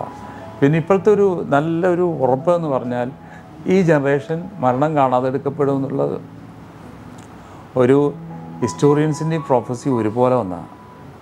അപ്പോൾ ഞാനത് വിശ്വസിക്കുന്നു. കാരണം കർത്താവിൻ്റെ വരവ് ഏറ്റവും ആസന്നമായിരിക്കുന്ന സമയത്ത് നമ്മൾ മരണം കാണാതെ എടുക്കപ്പെടുമെന്ന് ഞാൻ വിശ്വസിക്കുന്നു. പിന്നെ എല്ലാവരോടും എനിക്കൊരു പറയാനുള്ളത്, പലരും മിനിസ്ട്രിക്ക് കൂടുകയാണ്. ഞാൻ പ്രയോറിറ്റി കൊടുക്കുന്നത് ദൈവം കഴിഞ്ഞാൽ പിന്നെ കുടുംബമാണ്, അത് കഴിഞ്ഞാൽ മിനിസ്ട്രിയാണ്. പക്ഷേ അതിനേക്കാൾ വലുത് വിശ്വസ്തരാകുക എന്നുള്ളത്. അതിനാണ് വിശ്വസ്തദാസനെ എന്ന് പറഞ്ഞൊരു പേരുണ്ട് വിളിക്കാൻ. നമ്മളിവിടെ എന്തൊക്കെ കാട്ടിക്കൂട്ടി എന്നുള്ളതല്ല. പലരും ചെയ്യുന്നത് പറഞ്ഞാൽ നമുക്ക് രാജ്യം നമ്മുടേതല്ല, ദൈവത്തിൻ്റെ രാജ്യത്തിനല്ലേ നമ്മളവിടെ വർക്ക് ചെയ്യുന്നു. രാജ്യത്തിന്, എൻ്റെ രാജ്യം സ്ഥാപിക്കാനല്ലല്ലോ ഞാൻ വന്നേ. അപ്പോൾ ആ ഒരു കാര്യത്തിൽ നമ്മളെ കൊണ്ട് എന്ത് ദൈവത്തിന് പ്രയോജനപ്പെടും? ഇതാ ഞാൻ നിൻ്റെ ദാസൻ, അവിടുത്തെ ഹിതം പോലെ എന്നെ നടത്തണേ, കുശവൻ്റെ കയ്യിലെ കളിമണ്ണ് പോലെ എന്ന് പറയുന്ന പോലെ തന്നെ ദൈവത്തിൻ്റെ ഹിതം എന്താണ്. പക്ഷെ അതിനേക്കാൾ വലുതാണ് വിശ്വസ്തത ഭൂമിയിൽ നിന്ന് മുളയ്ക്കുന്നു. അത് ദൈവത്തോട് എന്നെ വിശ്വസ്തനാക്കണേ എന്ന് പറയാൻ നമുക്ക് പറ്റത്തില്ല. അപ്പോൾ വിശ്വസ്തദാസനെ എന്നുള്ളൊരു പേര് കിട്ടണം. പിന്നെ പൗലോസ് പറഞ്ഞ പോലെ ഞാൻ നല്ല പോർ പൊരുതി, വിശ്വാസം കാത്തു, ഓട്ടം തയ്ച്ചു, ഫിനിഷ് വർക്ക്. അങ്ങനെ ഒരു സാക്ഷ്യം കേൾക്കണമെന്ന് എനിക്ക് നല്ലൊരു താല്പര്യമുണ്ട്. അതുകൊണ്ട് ഞാൻ എപ്പോഴും സർവീസ് റോഡിൽ കൂടെ പോകുന്ന ഇഷ്ടപ്പെടുന്ന ഒരാളാണ്. NH പോയിട്ട് വലിയ പ്രശ്നം ഉണ്ടാക്കാതെ ഒരു സൈഡിൽ കൂടെ വലിയ ഉപദ്രവമില്ല, ഒരു ഫേമസ് ആവാനോ അല്ലെങ്കിൽ അങ്ങനത്തെ ഒന്നും ഞാൻ അതിനേക്കാൾ കൂടുതൽ ഞാനെപ്പോഴും ചിന്തിക്കുന്നൊരു കാര്യം, സ്വർഗത്തിൽ ചെല്ലുമ്പോൾ ഇന്ന് അറിയപ്പെടാത്തവരൊക്കെ അവിടെ മുമ്പിലിരിക്കുന്ന ഒരു സീനുണ്ടാവും. അതെ, കാരണം അവിടെ ചെല്ലുമ്പോൾ നമ്മൾ വിചാരിച്ചിരിക്കുന്നത് നമ്മളൊക്കെയാണ് എന്തൊക്കെ നമുക്ക് ചെയ്തു എന്നൊക്കെ പറഞ്ഞിട്ട് നമ്മളിങ്ങനെ മനസ്സിൽ പിടിച്ചിരിക്കുക. അവിടെ ചെല്ലുമ്പോഴാണ് ഇറങ്ങിയൊന്നും നീ ഒന്നും ചെയ്തിട്ടില്ലെന്ന് അവിടെ ചെല്ലുമ്പോഴാണ് അറിയുന്നത്. അപ്പോൾ അത് ഒരു കാര്യം ഉറപ്പാണ്, അഹങ്കരിക്കാനൊന്നുമില്ല. എത്രത്തോളം ദൈവം നടത്തി, ആ നടത്തിയ ദൈവത്തിന് നന്ദി കൊടുക്കേണ്ടത് കൂടുതൽ ദൈവത്തിന് പ്രയോജനപ്പെടുത്തും. അതാണ് എൻ്റെ ആഗ്രഹം. Thank you. വളരെ സന്തോഷത്തോടു കൂടെ ഇരിക്കാൻ കഴിഞ്ഞതിലും 32 വർഷത്തെ ഏറ്റവും തീർച്ചയായിട്ടും 32 വർഷം അനുഗ്രഹിച്ച് നടത്തി എല്ലാ രീതിയിലും. Thank you.